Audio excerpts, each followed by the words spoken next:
ಈ borewell recharge ಮಾಡಬೇಕು. ನೀರನ್ನು ಕೊಳವೆ ಬಾವಿಗೆ ತುಂಬುವಂತದ್ದು ಒಂದು ಪರೀಕ್ಷೆ. ಎಷ್ಟು ನೀರು ಕೊಳವೆ ಬಾವಿ ತುಂಬುತ್ತಾ ಇದೆ, ತಗೊಳ್ತಾ ಇದೆ ಅಂತ ಮೇಲೆ ಡಿಪೆಂಡ್ ಆಗುತ್ತೆ. 1.5 ಕೋಟಿ ಲೀಟರ್ ನೀರನ್ನ ಸಂಗ್ರಹಿಸಬಹುದು. ಅಷ್ಟು ಬೃಹತ್ ಕೃಷಿ ಹೊಂಡವನ್ನು ನಿರ್ಮಾಣ ಮಾಡಿದ್ದಾರೆ. ಒಂದು ಕೃಷಿ ಭೂಮಿ ಪಾಯಿಂಟ್ ಮಾಡೋದಕ್ಕೆ 250 ರೂಪಾಯಿ ಫೀಸ್ ಇಸ್ಕೊಂತ ಇದೆ. ಇಡೀ ಊರಲ್ಲಿ ಸುದ್ದಿ, ಯಾರೋ ಚಿತ್ರದುರ್ಗದಂತೆ ದೇವರಾಜ ರೆಡ್ಡಿ ಅಂತೆ ಪಾಯಿಂಟ್ ಫೀಸ್ ಇಸ್ಕೊಳ್ಳಲ್ಲಂತೆ, ಅವ್ರದೇ ಗಾಡಿ ತರ್ತಾರಂತೆ, ಅವರೇ ಪಾಯಿಂಟ್ ಮಾಡ್ತಾರಂತೆ, ಬೋರ್ವೆಲ್ ಕೊರಿಸಿ ನೀರು ಬಂದ್ರೆ ಮಾತ್ರ ದುಡ್ಡು ಇಸ್ಕೊಂಡು ಹೋಗ್ತಾರೆ ಅಂತ ಸುದ್ದಿ. ಜಸ್ಟ್ 120 ಹೋಗೋದ್ರೊಳಗೆ ನಮ್ಗೆ 4 ಇಂಚಿನಷ್ಟು ನೀರು. ನನ್ನ ಜೀವನದ ದೇವರಾಜ ರೆಡ್ಡಿ ಅವರು ವಿಜ್ಞಾನಿಯಾಗಿ ಇವತ್ತು ಉಳಿಬೇಕಂತ ಕಾರಣ ಆ ಫಸ್ಟ್ ಬೋರ್ವೆಲ್ ನನ್ನ ಚಾಲೆಂಜ್. ದೇವರಾಜ ರೆಡ್ಡಿ ಅಂತಂದ್ರೆ ಈ ನೀರು ಸಂರಕ್ಷಣೆಗೋಸ್ಕರವಾಗಿ ನನ್ನ ದೇವ್ರು ಕಳಿಸಿದಾರೆ ಅಂತ ಅಂದ್ಕೊಂಡಿದ್ದೀನಿ ನಾನು.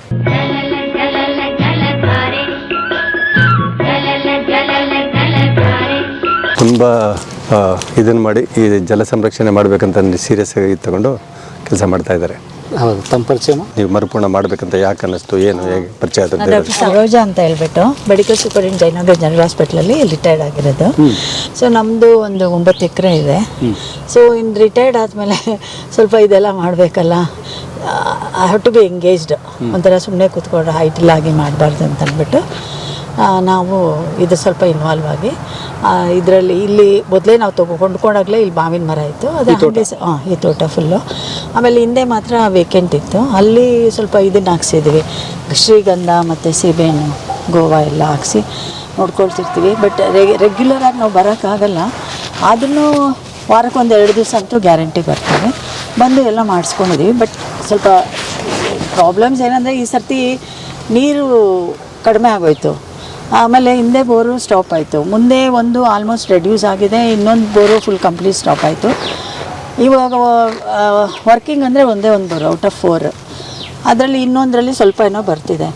ಆವಾಗ ನಾನು ದೇವರಾಜ್ ಸರ್ದು ಯೂಟ್ಯೂಬಲ್ಲಿ ನೋಡಿದೆ, ಆಮೇಲೆ FFPನಲ್ಲಿ ಫೈನಾನ್ಷಿಯಲ್ ಪ್ಲಾನಿಂಗ್ ಪ್ರೋಗ್ರಾಮ್ ಅದರಲ್ಲೂ ನೋಡಿದೆ. ಬಟ್ ಜಾಸ್ತಿ ನಾವು ಯೂಟ್ಯೂಬಲ್ಲಿ ನೋಡಿಬಿಟ್ಟು, ಆಮೇಲೆ ನಮ್ಮ ಮಗನಿಗೆ ಇವರು ಪರಿಚಯ ಇದ್ದರು, ಅವ್ರ ಫ್ರೆಂಡ್ಗೆಲ್ಲ ಪರಿಚಯ ಅಂತೆ. ಫೋನಲ್ಲಿ ಇವ್ರ ಹತ್ರ ಮಾತಾಡಿದಾಗ ಆಯಿತು ಮಾಡಿಕೊಡ್ತೀವಿ ಅಂತ ಅವ್ರು ಒಪ್ಕೊಂಡ್ರು.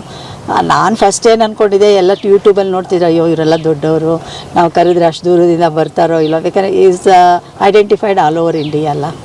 ಸೊ ಅವಾಗ ಅಂದ್ಕೊಂಡು ಸುಮ್ಮನೆ ಇದೆ. ಯಾವಾಗ ನಮ್ಮ ತಂಗಿ ಮಗ ನನ್ನ ನೆವ್ಯೂ ಹೇಳಿದ್ರು ಇವ್ರ ಹತ್ರ, ಅಂದರೆ ಅವ್ರು ನಿಜವಾಗ್ಲೂ ಅಲ್ಲಿಂದ ಬರ್ತಾರ ನಮಗೆ ಮಾಡಿಕೊಡೋಕ್ಕೆ, ಐ ವಾಸ್ ಸೋ ಸರ್ಪ್ರೈಸ್ಡ್. ಆಮೇಲೆ ಹಿ ಸೆಡ್ ಬರ್ತಾರೆ, ನಮ್ಮ ಫ್ರೆಂಡ್ ಅವರು ಚೆನ್ನಾಗಿ ಪರಿಚಯ ಇದ್ದಾರೆ ಅಂತ. ಅವಾಗ ಕಾಂಟ್ಯಾಕ್ಟ್ ಆಗಿ, ಜೊತೆಗೆ ಅವ್ರದ್ದು ಒಳ್ಳೆ ರೆಪ್ಯುಟೇಷನ್ ಇದೆ, is been identified all over India, ತುಂಬ ಮಾಡಿದ್ದಾರೆ ಅವರು. ಸೊ ಹಂಗಾಗಿ ನಾವು ಮಾಡಿಸಿದ್ದೀವಿ, ನಮಗೆ we are satisfied with their work. So ಏನು ಪ್ರಾಬ್ಲಮ್ ಆಗಿತ್ತು ಆ್ಯಕ್ಚುಲಿ? ನೀರಿಲ್ಲ ಅಂದರೆ ಹೇಗೆ ಅಡಿಕೆ ತೋಟಕ್ಕೆ ಏನು ಮಾಡೋದು ನಾವು? ಅದನ್ನೇ ಹೇಳಿ ನಾನು, ಬೋರು ನೀರಿಲ್ಲ, ಒಟ್ಟೋಯ್ತು ಅಂತ. ಎಷ್ಟು ಬೋರ್ ಇದೆ ನಿಮ್ಮಲ್ಲಿ? 4 ಇದೆ ಟೋಟಲ್. 15 ಏಕರ್ಸಲ್ಲಿ 4 ಬೋರ್ಸ್ ಇದೆ. 4ಅಲ್ಲಿ 2 ಒಂದೇ ವರ್ಕ್ ಆಗ್ತಾ ಇರೋದು ಇವಾಗ, ಇನ್ನೊಂದು ಸ್ವಲ್ಪ ಅಷ್ಟೇ, ಇನ್ನೆರಡು ಹೋಯ್ತು, ಫುಲ್ ಹೋಯ್ತು. ಫುಲ್ ಹೋಯ್ತು. ಬಟ್ ಒಂದು ಫುಲ್ ಹೋಗಿದ್ದು ರೀಸೆಂಟಾಗಿ 2 ಮಂತ್ಸ್ ಬ್ಯಾಕು. ಅದು ಸರ್ ಹೇಳಿದರು, ಇಲ್ಲ ಅದು ಮಾಡ್ಬೋದು ಫುಲ್ ಅಂತ ಹೇಳ್ಬಿಟ್ಟು. ಇನ್ನೊಂದು 4-5 ಇಯರ್ಸ್ ಹೊಟ್ಟೋಯ್ತು, ಅದನ್ನು ನಾವು ಟ್ರೈ ಮಾಡಲಿಲ್ಲ. ಬಟ್ ಅವ್ರು ಹೇಳಿದರು, ಅದೇನೋ ನೀರು 1 ಟ್ಯಾಂಕ್ ನೀರು ಏನಾದರೂ ಅದು ಇಫ್ ಇಟ್ ಹೋಲ್ಡ್ಸ್ ಅಂತ ಹೇಳಿದರೆ we can do that also ಅಂತ. ಅದನ್ನು ಮರುಪೂರ್ಣ ಮಾಡ್ಬೋದು, ರೀಚಾರ್ಜ್ ಮಾಡ್ಬೋದು ಅಂತ. ಅದು 1 ಟ್ಯಾಂಕು ಆಗಲಿಲ್ಲ, ಅದರಿಂದ ಅದನ್ನು ಬೇಡ ಅಂತ ಸರ್ ಹೇಳಿದ್ರು. ಇನ್ನು 2 ಮಾಡ್ಬೋದು ಅಂದರು, 3 ಮಾಡ್ಬೋದು ಅಂದರೆ 3 ಮಾಡಿಸ್ತಾ ಇದ್ದೀವಿ. ಒಂದು ರೆಗ್ಯುಲರ್ ಆಗಿದೆ ವಾಟರು, ಅದು ಪ್ರಿಕಾಷನರಿ ಮೆಷರು ಮಾಡಿಸ್ಬಿಡ್ತಾ ಇದ್ದೀವಿ. ಅಂದರೆ ಏನು, ಈಗ ಫೇಲ್ ಆಗಿರುವ ನಿಮ್ಮ 2 ಬೋರ್ಗಳನ್ನು ರೀಚಾರ್ಜ್ ಮಾಡಿಸ್ತೀವಿ? ಹೌದು, ವಾಟರ್ ರೀಚಾರ್ಜ್ ಅಂದರೆ ಮಳೆ ನೀರು ಬರುತ್ತಲ್ಲ, ಅದನ್ನೆಲ್ಲ ಅಲ್ಲಿಗೆ ಹೋಗೋದು, ಅಲ್ಲಿ ರೀಚಾರ್ಜ್ ಆಗುತ್ತೆ, ಅಲ್ಲಿ ಸಂಗ್ರಹ ಆಗುತ್ತೆ. ಮಾಡ್ಕೊಡ್ತೀವಿ. ಹೌದು ಸರ್, ಮಾಡ್ಕೊಡ್ತೀವಿ. ಎಕ್ಸ್ಪೆನ್ಸಿವ್ ಹೇಗಿದೆ? I don't think. Madam actually ಇನ್ನೊಂದು ಹೇಳಬೇಕಾಯ್ತು, ನೀವು ಅಡಿಕೆ ಮೊದಲು ಮಾವಿನ ತೋಟ ಇದು. ಹೌದು ಸರ್. ಮಾವಿನ ತೋಟದಲ್ಲಿ ನೀವು ಅಡಿಕೆ ಮಾಡ್ಲಿಕ್ಕಂತ ಹೊರಟ್ರಿ, ಅಡಿಕೆ ಸಸಿ ಎಷ್ಟು ಅಡಿಕೆ ಹಾಕಿದ್ದೀರಾ? 1000 ಅಡಿಕೆ ಸಸಿಯನ್ನು ತಂದು ನೆಟ್ಟರು. 1 ವರ್ಷ ಆಯಿತು, 1 ಇಯರ್ ಆಯಿತು, ಹತ್ರ 1 ವರ್ಷ ಆಯಿತು. ಅಡಿಕೆ ಹಾಕಿದ್ದಕ್ಕೆ ನೀರು ಶಾರ್ಟೇಜ್ ಆಯಿತು. ಮ್ಯಾಂಗೋ ಆಗಿದ್ರೆ ವಿತೌಟ್ ವಾಟರ್ ನೀವು ಮ್ಯಾನೇಜ್ ಮಾಡ್ಬೋದು. ಮ್ಯಾಂಗೋ ನೀರು, ಮಳೆ ನೀರು ಸಾಕೋದಕ್ಕೆ, ಅಂದರೆ ಬೇಸಿಗೆ ತಡ್ಕೊಳ್ಳುತ್ತೆ. ಈ ಸುತ್ತಮುತ್ತ ಯಾರೇ ಮಾವಿನ ತೋಟ ಮಾಡಿದಂಥವ್ರಿಗೆ ಬೋರ್ವೆಲ್ ಅಗತ್ಯ ಇಲ್ಲ. ಬಿದ್ದಂಥ ಮಳೆ ನೀರಲ್ಲಿ ತೋಟ ಬಿಗಿನಿಂಗಲ್ಲಿ 1-2 ವರ್ಷ ಬೇಕು, ಸಸಿ ಇದ್ದಾಗ. ಇಷ್ಟು ದೊಡ್ಡದಲ್ಲ, 15-20 ವರ್ಷದ ತೋಟ, ಇವ್ರಿಗೆ ನೀರಿನ ಅಗತ್ಯ ಇಲ್ಲ. ಅಡಿಕೆ ಕೃಷಿ ಮಾಡಿದ್ದಕ್ಕೆ ಇವ್ರಿಗೆ ನೀರಿನ ಅಭಾವ ಬಂತು. ಹಾಗಾಗಿ ನೀವು ಟ್ಯಾಂಕರ್ ನೀರು ಸಾನು ಎಸ್ ಸರ್ ಎಷ್ಟು ಟ್ಯಾಂಕರ್ ಹಾಕ್ಸಿದ್ರಿ ಸ್ವಲ್ಪ ಅದರ ಅನುಭವಗಳೇನು? ನಾನು 1 ತಿಂಗಳಿಂದ 1.5 ಮಂತ್ಸಿಂದ ನೀರಿರಲಿಲ್ಲ. So we have to save the ಇದೆಲ್ಲ ಗಿಡಗಳನ್ನ ಅಷ್ಟೆಲ್ಲ ಹಾಕಿದ್ದೀವಿ, we have to save those plants ಅಂತ ಹೇಳ್ಬಿಟ್ಟು ಆಲ್ಮೋಸ್ಟ್ ಒಂದು ವಾರಕ್ಕೆ ನಾನು 10 to 15 ಟ್ಯಾಂಕರ್ಸ್ ಬರ್ತಾಯಿತ್ತು. ಅಯ್ಯಪ್ಪ, ಅಂದರೆ ದಿನಕ್ಕೆ 2 ಲೆಕ್ಕ. ಒಂದು ಟ್ಯಾಂಕರ್ಗೆ ಎಷ್ಟು ಮೇಡಮ್ ರೇಟ್? ಒಂದು ಟ್ಯಾಂಕರ್ಗೆ ರೇಟ್ ನೀರಿನ 450 to 500 rupees ಪರ್ ಟ್ಯಾಂಕರ್. ಅಂದರೆ ಒಂದು ದಿನಕ್ಕೆ 1,000 ರೂಪಾಯಿ ಹೋಗಿ. ಹಾಂ, ಆ ಥರ 2 ತಿಂಗಳಿಂದ 1.5 ತಿಂಗಳಿಂದ.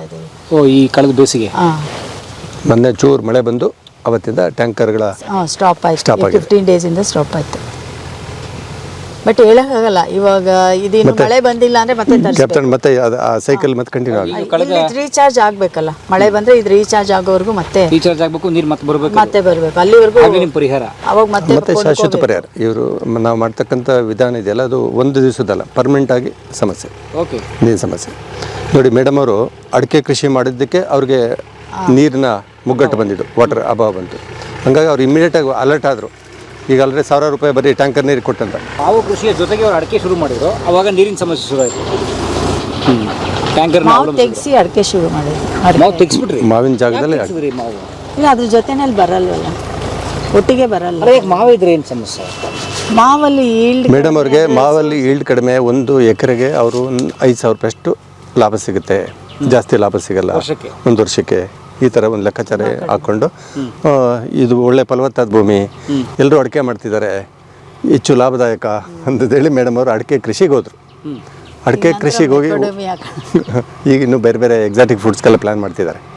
ಹಾಗಾಗಿ ಮಾವಿನ ಕೃಷಿಯಿಂದ ಹಿಡಿದು ಅಡಿಕೆ ಕೃಷಿಗೆ ಬಂದಿದ್ದಕ್ಕೆ ಈ ವಾಟರ್ ಕ್ರೈಸಿಸ್ ಜಾಸ್ತಿ ಆಯಿತು. ಈ ಥರ ಮೇಡಮ್ ಅವ್ರದ್ದು ಒಂದು ಉದಾಹರಣೆ ಆದರೆ, ಇನ್ನೊಂದು ಅರೌಂಡ್ ಇಲ್ಲಿ ತುಂಬ ಜನ ರೈತರು ಅಡಿಕೆ ಮಾಡೋದಂಥವ್ರಿಗೆ ನೀರಿನ ಸಮಸ್ಯೆ ಜಾಸ್ತಿ ಇದೆ. ಮಾವಿನ ತೋಟ ಮಾಡ್ಕೊಂಡಿದ್ದಂಥವ್ರಿಗೆ ತುಂಬ ಸಮಸ್ಯೆಗಳಿಲ್ಲ. ಹಾಗಾಗಿ ಒಂದು ನಾವು ಇಲ್ಲಿ ಅರ್ಥ ಮಾಡ್ಕೊಬೇಕು, ಇವರು ಮೇಡಮ್ ಹೇಳಿದ ಪ್ರಕಾರ 14 ಎಕರೆ ಜಾಗ, ಒಂದು ವರ್ಷಕ್ಕೆ ಇಲ್ಲಿ ಬಿಡುವಂಥ ನೀರು 900 ಮಿಲಿಮೀಟರ್ ಆವರೇಜ್ ರೈನ್ಫಾಲ್ ಈ ಸೋಲೂರು ಸುತ್ತಮುತ್ತ 900 ಮಿಲಿಮೀಟರ್. ಒಂದು ವರ್ಷಕ್ಕೆ ಈ ಪ್ರದೇಶದಲ್ಲಿ ನನ್ನ ಪ್ರಕಾರ 35 ಲಕ್ಷ ಲೀಟರ್ ನೀರು ಈ ಒಂದು ಭೂಮಿ ಮೇಲೆ ಬೀಳ್ತಾ ಹೋಗುತ್ತೆ. 35 ಲಕ್ಷ ಲೀಟರ್ ನೀರು ಒಂದು ಎಕರೆಯಲ್ಲಿ ನಾವು ಹಿಡ್ಕೋಬೋದು ಪರ್ ಎಕರ್. 14 ಎಕರೆಗೆ ಎಷ್ಟು ಕೋಟಿ ಲೀಟರ್ ನೀರು ಇಲ್ಲಿ ಬೀಳುತ್ತೆ. ಇವರು ಅಗತ್ಯ ಇರ್ತಕ್ಕಂಥ 14 ಎಕರೆನೂ ಅಡಿಕೆ ಹಾಕಿದ್ರು, ಇವರಿಗೆ ಒಂದು ವರ್ಷಕ್ಕೆ ಬೇಕಾಗಿರ್ತಕ್ಕಂಥದ್ದು 1 ಎಕರೆಗೆ 10 ಲಕ್ಷ ಲೀಟರ್ ನೀರು ಸಾಕು. Artificial borewell recharge through rainwater harvesting technology by diverting rainwater to underground aquifers. But 1 ಎಕರೆಯಲ್ಲಿ 35 ಲಕ್ಷ ಲೀಟರ್ ಇಲ್ಲಿ ಬೀಳುತ್ತೆ. ಬೆಂಗಳೂರಿನಲ್ಲಾದ್ರೆ 40 ಲಕ್ಷ ಲೀಟರ್ ನೀರು ಸಿಗುತ್ತೆ.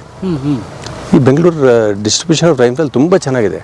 ನಮಗೆ ಮಾರ್ಚಿಗೆ ಸ್ಟಾರ್ಟ್ ಆಗಿದ್ದು, ನಮಗೆ ಡಿಸೆಂಬರ್ವರೆಗೂ ಮಳೆಗಾಲ ಇದೆ. ಏನು 4 ತಿಂಗಳು 5 ತಿಂಗಳು ಮಾತ್ರ ನಮಗೆ ಬೇಸಿಗೆ. ಅದನ್ನು ಜೋಪಾನ ಮಾಡಿ ಒಂದು ಸ್ಟೋರೇಜ್, ಒಂದು ಪುಟ್ಟ ಕೆರೆಗಳು ಮಾಡ್ಕೊಬೋದು, ಇಲ್ಲ ಬೋರಿಗೆ ರೀಚಾರ್ಜ್ ಮಾಡ್ಕೊಂಡು ಹೋಗ್ಬೋದು, ಇಲ್ಲ ಭೂಮಿಯಲ್ಲಿ ನಾವು ಟ್ರೆಂಚ್ ಬಂಡ್ ಹಾಕಿ ನೀರನ್ನ ಇಲ್ಲೇ ಜಮಾ ಮಾಡಬೇಕು. ಹಿಂಗಿಸ್ತಾ ಹೋಗಿದ್ರೆ ಖಂಡಿತ ಜಲಮಟ್ಟ ಆಟೋಮೆಟಿಕ್ ಮೇಲೆ ಬರುತ್ತೆ.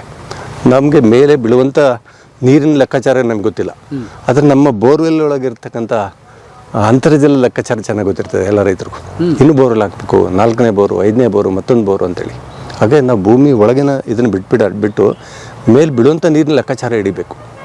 ನನ್ನ ಜಮೀನಲ್ಲಿ ಭೂಮಿ ಹೆಂಗೆ ಸ್ಲೋಪ್ ಇದೆ, ನೀರು ಎಲ್ಲೂ ಹೋಗ್ತಾ ಇದೆ, ಎಲ್ಲ ಅದನ್ನ ಚೂರು ತಡೆ ಹಿಡಿಬೇಕು. ಎಲ್ಲಿ ಸಣ್ಣ ಒಂದು ಪಿಟ್ ಮಾಡಬೇಕು, ಸಣ್ಣ ಒಂದು ಸ್ವೇಲ್ಸ್ ಮಾಡಬೇಕು, ಸಣ್ಣ ಕೊಳಗಳು ಮಾಡ್ಕೋಬೇಕು. ಮಾಡಿದ್ರೆ ಅಗಾಧವಾದ ನೀರನ್ನ ಈ ಭೂಮಿಯಲ್ಲಿ ಹಿಡಿಬೇಕು. ಯಾಕಂದರೆ ಈ ಮಣ್ಣು, ಈ ಮೇಡಮ್ ಅವ್ರ ತೋಟದಲ್ಲಿ ಮಣ್ಣು ನೋಡಿದ್ರೆ ನನಗೆ ಬಂಗಾರ ನೋಡ್ದಂಗೆ ಆಗ್ತಾಯಿದೆ. ಅಷ್ಟು ರಿಚ್ ಇದೆ, ಎಲ್ಲ ಮಿನರಲ್ಸ್ ಇದೆ ಇದರಲ್ಲಿ. ಅದಕ್ಕೆ ಈ ಮರದ ಫ್ರೂಟ್ಸ್ ನೋಡಿ ವರ್ಷ ಎಲ್ಲೂ ಬೆಳೆ ಬಂದಿಲ್ಲ. ಇವ್ರದ್ದು ಬ್ಯೂಟಿಫುಲ್ ಆಗಿ ಒಳ್ಳೆ, ಮತ್ತು ಮಾವಿನ ಹಣ್ಣಿನ ಟೇಸ್ಟ್ ನೋಡಿದೆ ನನಗೆ ಎಕ್ಸ್ಟ್ರಾರ್ಡಿನರಿ, ಅಷ್ಟು ಟೇಸ್ಟ್ ಇದೆ, ತುಂಬ ಟೇಸ್ಟ್ ಇದೆ.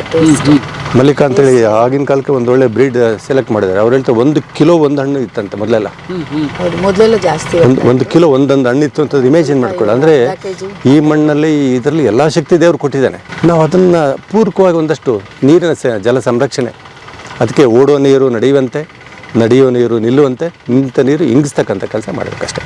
ತಮ್ಮ ಭೂಮಿಗಳಲ್ಲಿ ಬಿತ್ತಂತೆ ಅಷ್ಟೇ, ಪ್ರತಿಯೊಬ್ಬರು ಡೆಪಾಸಿಟ್ ಆಗುತ್ತೆ ಅಷ್ಟೇ. ಅದು ನಮ್ಮ ವಾಪಸ್ ಉಪಯೋಗಕ್ಕೆ ಬರುತ್ತೆ, ಖಂಡಿತ ಬರ್ತದೆ. ಹೇಗೆಂದರೆ ಈ ಸಂಬಳ ತೊಗೊಂಡು ಒಂದು ಮಟ್ಟಿಗೆ ಸೇವಿಂಗ್ ಮಾಡೋದು ಅಷ್ಟೇ, ಸಿಂಪಲ್. ಓಡ್ತಾ ಇದೆ ನೀರನ್ನ ನಡಿಯಂಗೆ ಮಾಡಬೇಕು, ಸ್ಲೋ ಮಾಡಬೇಕು. ನಡೆಯೋ ನೀರನ್ನ ತೆವಳಂಗೆ ಮಾಡಬೇಕು, ತೆವಳೋ ನೀರನ್ನ ನಿಲ್ಲಂಗೆ ಮಾಡಬೇಕು. ನಿಂತಿದೆ ಅಂದಮೇಲೆ ಇಂಗಿಸ್ಬೇಕು, ಸಿಂಪಲ್. LKG ಸ್ಟೆಪ್ ಇದು. ಮೊದಲು ನಮ್ಮ ತಾತ ಮುತ್ತಾತರು ಇದನ್ನು ಮಾಡ್ತಾಯಿದ್ರು. ನಾವು ಅದನ್ನು ಇಂಪ್ರೂವ್ಡ್ ಫಾರ್ಮೇಟ್ ಆಗಿ ನಾವು ಇದನ್ನೆಲ್ಲ ಮಾಡ್ತಕ್ಕಂಥ ಪರಿಹಾರ ಸಿಗ್ತಾ ಇದೆ RDO ಸೊಲ್ಯೂಷನ್ ಸಿಗುತ್ತೆ. ಸೊ ಅವ್ರು ಮಾಡಿರೋ ಕಡೆ ಎಲ್ಲ ಕಡೆನೂ ಸಿಕ್ಕಿದೆ, ಒಳ್ಳೆ ರೆಸ್ಪಾನ್ಸ್ ಇದೆ ಎಲ್ಲ ಕಡೆ. ನಮಗೂ ಸಿಗುತ್ತೆ 100% ಗ್ಯಾರಂಟಿ. ಇವ್ರಿಗೆ ಇನ್ಸ್ಪೈರ್ ಆಗಿದೆ ಅಂದರೆ ಇವರ ರಿಲೇಟಿವ್ ಒಬ್ಬರು, ಅವ್ರಿಗೆ ಸ್ನೇಹಿತರಿದ್ದಾರೆ ಹೊಸದುರ್ಗದವರು. ಅವ್ರು ಮರುಪೂರ್ಣ ಮಾಡಿ ಅಲ್ಲಿ 4-5 ವರ್ಷಗಳಾಯಿತು, ಸಕ್ಸಸ್ ಆಗಿರೋ ಫಲಾನುಭವಿ ಇದ್ದಾರೆ. ಅವ್ರವ್ರ ಬೆಸ್ಟ್ ಫ್ರೆಂಡ್ಸ್. ಹಂಗಾಗಿ ಅವರು ಸ್ನೇಹಿತರಿಗೆ ಹೇಳಿ ಹಂಗಾಗಿ ಮೇಡಮ್ ಅವರಿಗೆ ಪರಿಚಯ ಆಗಿ ಇವತ್ತು ಇದಾಗ್ತಕ್ಕಂಥ ಬೆನಿಫಿಷಿಯರ್ ಸಹ ಒಬ್ರು ಇದ್ದಾರೆ. ಅವ್ರನ್ನ ಕೇಳ್ಬೋದು, ಅವ್ರು ಮರುಪೂರ್ಣ ಆಗಿದೆ ಯಾವುದು ಬಂದಿದ್ದಾರೆ. ಒಂದು ಕೇಳ್ತೀನಿ, ತಪ್ಪು ತಿಳ್ಕೊಬೇಡಿ. ಈಗ ಸರ್ ಈಗ ನೋಡಿ ಮಾವಿತ್ತು, ಮಾವು 1 ವರ್ಷ 2 ವರ್ಷ ಸಸಿ ಇದ್ದ ಕಾಪಾಡ್ಬಿಟ್ರೆ ಇನ್ನು ಅದು ಬದುಕಿರೋವರೆಗೂ ನೀರು ಕೇಳಲ್ಲ, ಆರಾಮ್ ಕೊಡ್ತಾ ಹೋಗ್ತದೆ. ಸೊ ನಿಮ್ಗೆ ಅನ್ಸಲ್ವಾ ಇದು ಮನುಷ್ಯನ ದುರಾಸೆ ಅಂತ ಅನ್ಸಲ್ವಾ? ಸಾಧ್ಯವಾದಷ್ಟು ಮಾಡಬೇಕು, ಒಂದು ಲಿಮಿಟ್ ಇಟ್ಕೊಬೇಕು. ಮೇಡಮ್ ಅವ್ರಿಗೆ ಅದು ಅಷ್ಟು ಹೇಳ್ತಾರೆ, ಮೇಡಮ್ ಎಲ್ಲ ಮಾವು ತೆಗ್ಸೋದು ಬೇಡ, ಎಲ್ಲ ಬೇಕಾದ್ರೆ ನಿಮ್ಗೆ ಒಂದು ಸಣ್ಣ ಆಸೆ ಇದೆ ಪುಟ್ಟದ ಒಂದು ಮಾಡ್ಕೊಳ್ಳಿ. ಯಾಕಂದರೆ ಇದು ನಮ್ಗೆ ಮಕ್ಕಳ ಕಾಲಕ್ಕೂ ಕೊಡ್ತಾ ಹೋಗುತ್ತೆ. ಎಷ್ಟು 100 ವರ್ಷ ಬರಲ್ವ ಒಂದು ಮರ? 100 ವರ್ಷ ಬರ್ತದೆ. ಮತ್ತು ನೋಡಿ ಅದರ ಆಹಾರ ತಯಾರು ನೋಡಿ, ಎಷ್ಟು ಮಲ್ಚಿಂಗ್ ಆಗಿದೆ, ಬೇಕಾದ ಆಹಾರ ರೆಡಿ ಮಾಡ್ಕೊಳ್ತಾರೆ. ಎಷ್ಟೆಲ್ಲ ಎಲೆಗಳು ಹೆಂಗೆ ಬಿದ್ದಿದೆ ನೋಡಿ. ಈಗಲೂ ನಾವು ಭೂಮಿಯಲ್ಲಿ ಒಂದು ಸ್ವಲ್ಪ ಹಿಂಗೆ ತೆಗೆದ್ರೆ ಸಾಕು ಎರೆಹುಳುಗಳು ಕಾಣಿಸುತ್ತೆ. ಇವರು ನ್ಯಾಚುರಲ್ ಫಾರ್ಮಿಂಗ್ ಮಾಡಿದ್ದಾರೆ, ಇಷ್ಟೆಲ್ಲ ಮಾಡಿದ್ದಾರೆ. ಖಂಡಿತ ಅದು ನಮಗೇನಂತ ಬೆಂಗಳೂರಿನ ಒಂದು ಒತ್ತಡ, ಬೆಂಗಳೂರಿನ ರೇಟು, ಕಮರ್ಷಿಯಲೈಸೇಷನ್ ಆಗಿ ಮಾವಿನಲ್ಲಿ ಇನ್ಕಮ್ ಕಡಿಮೆ ಅನ್ನೋ ಒಂದು ಪದ ನಾವು ಅದನ್ನು ತರ್ತಾ ಇದ್ವಿ. ನಾವು ಇದನ್ನು ವ್ಯಾಲ್ಯೂ ಎಡಿಷನ್ ಮಾಡೋದಕ್ಕೆ ಹೋಗ್ಬಿಟ್ಟು ನಾವು ಈ ಮಾವಿನಲ್ಲಿ ಎಷ್ಟು ಹಣ್ಣು ಸಿಗುತ್ತೆ ಅನ್ನೋಕ್ಕಿಂತಲೂ ಆ ಪಲ್ಪ್ ತೆಗೆಯತಕ್ಕಂಥದ್ದು ಕೇರಳದಲ್ಲಿ ತುಂಬ ಅಡ್ವಾನ್ಸ್ ಇದೆ ಈ ವಿಷಯದಲ್ಲಿ, ತುಂಬ ಅಡ್ವಾನ್ಸ್. ಅವ್ರು ಹೇಳ್ತಾರೆ ನನಗೆ ಟನ್ ಇಂಪಾರ್ಟೆಂಟ್ ಅಲ್ಲ, ಕಡಿಮೆ ಟನೇಜ್ ಬರಲಿ, ಅದನ್ನು ರಸ ಮಾಡ್ತೀನಿ, ರಸ ಮಾಡೋದು ಅಂತ ಹೇಳ್ತೀವಲ್ಲ. ಈ ಹಣ್ಣುಗಳಲ್ಲಿ ಬೇರೆ ಬೇರೆ ಪದಾರ್ಥಗಳು ಮಾಡಿದ್ರಲ್ಲಿ ನಾವು ಮಾಡಿದ್ದೇ ಆಗಿದ್ರೆ ಇದರಲ್ಲಿ ನಾವು ಅಡಿಕೆಗಿಂತ ಜಾಸ್ತಿ ದುಡ್ಡು ತೆಗಿಬೋದು. ಇದು ಬೇಕು ನಮಗೆ. ಸೊ ನಾವೇನು ಮಾಡ್ತಾ ಇದ್ದೀವಿ, ನೋಡ್ತಾ ಇದ್ದೀವಿ ಈಗ ಪೇಪರ್ನಲ್ಲೋ ಅಥವಾ ಇವತ್ತು ಮಾಧ್ಯಮಗಳಲ್ಲೋ ಅಡಿಕೆಗೆ ರೇಟ್ ಇಷ್ಟು ಬಂತು ಅಂತ ನೋಡ್ತೀವಿ. ಅವಾಗ ಏನನ್ಸುತ್ತೆ, ನಾನು ಬಡವ ಅನ್ಸಕ್ಕೆ ಶುರು ಆಗುತ್ತೆ. ಖಂಡಿತ ನಾನು ಮಾವು 5,000 ಕೊಡ್ತಾ ಇದೆ, ಅವ್ನಿಗೆ ಅಡಿಕೆ 50,000 ಕೊಡ್ತಾ ಇದೆ, ಅವಾಗ ನನಗೆ ಬಡವ ಅನ್ಸುತ್ತೆ. ಸೊ ನಾನು ಕಂಪೇರ್ ಮಾಡಿದ್ರೆ ನಾನು ಶ್ರೀಮಂತ ಅಂತ ಅನ್ಸುತ್ತೆ. ಖಂಡಿತ. ಮತ್ತು ಇದು ನೋಡಿ, ನನ್ನ ಶ್ರಮನೇ ಬೇಕಿಲ್ಲ. ನಾವು ಬೇಕಾದ್ರೆ ಒಂದು 6 ತಿಂಗಳು ಫಾರಿನ್ ಟೂರ್ ಬಂದರೂ ಮರ ಮಾತ್ರ ಅದು ಅದ್ರ ಪಡಿಗೆ ಅದು ಆರಾಮಾಗಿರ್ತಾಯಿದ್ದು. ಅಡಿಕೆ ಹಂಗಲ್ಲ, ನೀವು ಎವ್ರಿ ಡೇ ಅದನ್ನ ವಾಚ್ ಮಾಡ್ತಾ ಇರಬೇಕು. ನೀರಿಲ್ಲ ಅಂತಂದರೆ ಒಂದು 15 ದಿವಸದಲ್ಲಿ ನಿಮ್ಮ ತೋಟ ನಿಮ್ಮನ್ನು ಕೈ ಬಿಟ್ಟು ಹೋಗ್ಬಿಡುತ್ತೆ. Tata bye bye. ಇದೇನು ಈ ವರ್ಷದ ಫಸ್ಲಲ್ಲ 5-10% ವೇರಿಯೇಷನ್ ಆಗ್ಬೋದು ಬಿಟ್ಟರೆ ಯಾವತ್ತೂ ತೊಂದರೆ ಕೊಡೋಲ್ಲ. ಯಾಕಂದರೆ ಅದು ಬಿದ್ದ ಮಳೆಯಿಂದ ಟ್ಯಾಪ್ ಮಾಡೋಕ್ಕೆ ರೆಡಿ ಇದೆ. ಅದ್ರ ಬೇರುಗಳು ಇಲ್ಲೆಲ್ಲ ಬಂದಿದೆ, ಅದು ರೆಡಿ ಇದೆ, ರೂಟ್ ಸಿಸ್ಟಮ್ ರೆಡಿ ಇದೆ, ಅದು ಕಾಯ್ತಾ ಇದೆ ರಿಸೀವ್ ಮಾಡ್ಕೊಳ್ಳೋಕೆ. ಸಕ್ಕರ್ಸ್ ಎಲ್ಲ ತನ್ನ ಗೊಬ್ಬರ ತಾನು ತಯಾರು ಮಾಡ್ಕೊಳ್ತಾರೆ. ನೋಡಿ, ಯಾರ್ದು ಸಹಾಯನೇ ಬೇಡ. ನಿಸರ್ಗ ಅದನ್ನು ಬ್ಯಾಲೆನ್ಸ್ ಮಾಡ್ಕೊಳ್ಳೋದಿದೆ. ಈ ಭಾಗಕ್ಕೆ ಇದು ನೇಟಿವ್ ಸ್ಪೀಸೀಸ್ ಅಂತ, ಅಡಿಕೆ ಈ ಭಾಗದ ಸ್ಪೀಸೀಸ್ ಅಲ್ಲ ಅಂತ ಹೇಳ್ತಿಲ್ಲ, ಬಟ್ ನಾವು ಪುಟ್ಟದಾಗಿರ್ಬೇಕು. ಅದನ್ನ ಎಕ್ಸ್ಪ್ಯಾನ್ಷನ್ ಮಾಡ್ಕೊಳ್ಳೋದಿದೆಯಲ್ಲ, ಅಷ್ಟು ನೀರು ತೆಗಿಬೇಕಲ್ಲ ಭೂಮಿಯಿಂದ. ಈಗ ನಾವು ಸಾಕ್ಬೇಕಲ್ಲ. ನಮಗೇನು ಕೆರೆ ಇದೆಯಾ, ಡ್ಯಾಮ್ ಇದೆಯಾ, ಕಟ್ಟೆ ಇದೆಯಾ, ಯಾವ್ದಾರು ನೀರು ಕೊಡೋಕ್ಕೆ ಯಾವುದೂ ಇಲ್ಲ. ಬೆಂಗಳೂರು ಕುಡಿಯೋಕ್ಕೆ ನೀರಿಲ್ಲ ಅಂತಂದಾಗ ನಮಗೇನು ಗಿಡ ಮರಗಳು ನೀರಿಲ್ಲ ತರ್ತೀವಿ. ಹಾಗಾಗಿ ನಾವು ಈ ಜಾಗಕ್ಕೆ, ಈ ರೈನ್ಫಾಲ್ಗೆ ಮ್ಯಾಚ್ ಆಗ್ತಕ್ಕಂಥ ಸ್ಪೀಸೀಸ್ ಏನು ಹಿಂದಿನವ್ರು ಮಾಡಿದಾರಲ್ಲ, ಇದು ಕರೆಕ್ಟ್ ಸಿಸ್ಟಮ್ ಅಂತ. ಸೊ ಹಂಗಾರೆ ನಮ್ಮ ಹಿಂದಿನವ್ರು ದಡ್ರಲ್ಲ, ಪರ್ಫೆಕ್ಟಾಗಿ ನೋಡಿ. ಬೆಂಗಳೂರಿನಲ್ಲಿ ಎಷ್ಟು 280 ಕೆರೆಗಳು ಕಟ್ಟಿಸಿದ್ರು. ಇಡೀ ಬೆಂಗಳೂರಿಗೆ ಸಾಕಷ್ಟು ನೀರಿತ್ತು. 2 ನಿಮಿಷ ನೀರು ಬಂದರೆ 2 ನಿಮಿಷ ಗ್ಯಾಪ್ ಆಗೋದು. ಈ ರಿಚಾರ್ಜ್ ಬಂದಾಗಿಂದ ಈಗ ಕಂಟಿನ್ಯೂ ಬರ್ತಾ ಇದೆ. ಇವತ್ತು ಚೈನ್ ಲಿಂಕ್ ಇತ್ತು.